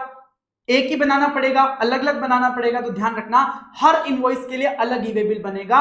The multiple invoices can not be combined to generate a single e way bill. Every e way bill is link to a single invoice. तो हर इनवॉइस के लिए अलग से ई वे बिल बनाना पड़ेगा, अलग अलग ई वे बिल ही बनेगा, एक ई वे बिल नहीं बन सकता। उसके बाद जब भी माल लेकर के जाएगा, जब भी माल का मूवमेंट होगा, तो जिस गाड़ी पे मूवमेंट हो रहा है, मान लीजिए ट्रांसपोर्टर के ट्रक पे मूवमेंट हो रहा है, तो ट्रक को चलाने वाला वो क्या हो गया? पर्सन इन चार्ज हो गया ऑफ कन्वेंस। तो वो ड्राइवर या फिर उसके साथ जो होता है वो पर्सन इंचार्ज होगा। उन्हें कुछ डॉक्यूमेंट साथ में लेकर के जाने पड़ेंगे, जो वो माल लेकर के जा रहे हैं उसका इनवॉइस, बिल ऑफ सप्लाई और delivery challan, as the case में भी जो भी एप्लीकेबल है। उसके साथ ही साथ ई वे बिल की कॉपी भी उन्हें साथ में लेकर के जानी पड़ेगी, जो ई वे बिल जनरेट होगा। ध्यान रखना, अगर रेल, एयर या वेसल के थ्रू अगर आप ट्रांसपोर्ट करवा रहे हो तो वो ई वे बिल की कॉपी साथ में कैरी नहीं करेंगे। हाँ, invoice, bill of supply, delivery challan उनके पास भी होना चाहिए। उसके बाद अगर मान लीजिए माल जा रहा था, तो कमिश्नर या एम्पावर्ड ऑफिसर या उनके द्वारा ऑथराइज्ड जो ऑफिसर है वो आपके कन्वेंस को रास्ते में रोक सकते हैं, इंटरसेप्ट कर सकते हैं और आपका ई वे बिल वेरीफाई कर सकते हैं। जब वो आपका ई वे बिल वेरीफाई करेंगे, फिजिकल वेरिफिकेशन करेंगे, तो एक बार किसी स्टेट या यूनियन टेरिटरी में वेरिफिकेशन हो गया तो बार बार उस स्टेट और यूनियन टेरिटरी में वेरिफिकेशन नहीं किया जाएगा जब तक कि कोई पुख्ता इंफॉर्मेशन ना हो चोरी की। जैसे ही वो होगा फिजिकल वेरिफिकेशन, 24 आवर्स के अंदर अंदर एक समरी रिपोर्ट इशू करनी होगी पोर्टल पे ऑफिसर के द्वारा, और फाइनल रिपोर्ट 3 दिन के अंदर अंदर अपलोड की जाएगी पोर्टल पे। उस 3 दिन को फर्दर 3 दिन से एक्सटेंड किया जा सकता है बाय कमिश्नर। अब जो 24 आवर्स और 3 दिन काउंट होंगे वो कब से होंगे? जब व्हीकल को रोका गया उसके रात को 12 बजे से काउंट होंगे। उसके बाद देखो, ये बहुत इंपॉर्टेंट है, ई वे बिल फैसिलिटी ब्लॉक की जा सकती है, मतलब रोका जा सकता है ई वे बिल जनरेट करने से। ऐसा क्यों किया जाता है? सर, कुछ लोग डिफॉल्टर होते हैं, कुछ लोग डिफॉल्टर होते हैं, चोर होते हैं, बार बार गलती करते हैं, उनको सबक सिखाने के लिए उनका ई वे बिल का फैसिलिटी रोका जाता है। और वो किसके लिए? जो भी वो डिफॉल्टर है, अगर वो कोई आउटवर्ड सप्लाई करेगा तो उसके ऊपर वो ई वे बिल जनरेट नहीं कर पाएगा। हाँ, अगर उस डिफॉल्टर ने कुछ परचेज किया है या इनवर्ड सप्लाई किया है तो सर उसके ऊपर ई वे बिल जनरेट हो जाएगा, लेकिन अगर आउटवर्ड सप्लाई करेगा तो ई वे बिल जनरेट नहीं होगा। और डिफॉल्टर कौन होगा? कॉम्पोजिशन टैक्सपेयर, जो कॉम्पोजिशन में है और उसने स्टेटमेंट फर्निश नहीं किया फॉर 2 कंसेक्यूटिव क्वार्टर, उन्हें क्वार्टरली CMP 08 फाइल करना होता है जिसके थ्रू वो टैक्स पे करते हैं। तो अगर ये फाइल नहीं किया इसका मतलब टैक्स पे नहीं किया। तो अगर 2 कंसेक्यूटिव क्वार्टर तक कॉम्पोजिशन स्कीम वाले ने अगर ये स्टेटमेंट फाइल नहीं किया तो उसको ई वे बिल जनरेट करने नहीं दिया जाएगा। रेगुलर टैक्स पेयर, अगर उसने 2 कंसेक्यूटिव टैक्स पीरियड तक रिटर्न फाइल नहीं करी, अगर मंथली रिटर्न फाइल करता तो मंथली नहीं करी, क्वार्टरली करता तो क्वार्टरली नहीं करी, अगर 2 कंसेक्यूटिव क्वार्टर तक, तो ऐसे केस में उसको भी ई वे बिल जनरेट नहीं करने दिया जाएगा। अगर GSTR 1 की बात आई, अगर मंथली फाइल करता है तो 2 महीने तक मंथली फाइल नहीं किया, और GSTR 1 अगर क्वार्टरली फाइल करता है तो 2 क्वार्टर तक आपने फाइल नहीं किया, तो ऐसे केस में आपको भी ई वे बिल फैसिलिटी से रोक दिया जाएगा। या फिर आपका अगर रजिस्ट्रेशन सस्पेंड हो गया है तो आपको भी ई वे बिल जनरेट करने से रोक दिया जाएगा। और कमिश्नर चाहे तो आपको अलाउ कर सकता है ई वे बिल जनरेट करने के लिए on sufficient reason being shown. तो ये सारी जो चीजें हैं वो ई वे बिल चैप्टर के अंदर है। आपका जो 3 चैप्टर हैं वो हमने यहाँ पे कवर किए। अगर किसी भी प्रकार की आपको दिक्कत लगी हो, कोई भी डाउट हो, तो please do let me know. आप मुझे मैसेज कर सकते हो, टेक्स्ट कर सकते हो, डू लेट मी नो। अगर कोई भी प्रकार का कोई दिक्कत या प्रॉब्लम आ रहा है या कोई समझ में नहीं आ रही है चीज या कोई डाउट है तो please do let me know. Thank you so much, आज के लिए इतना ही।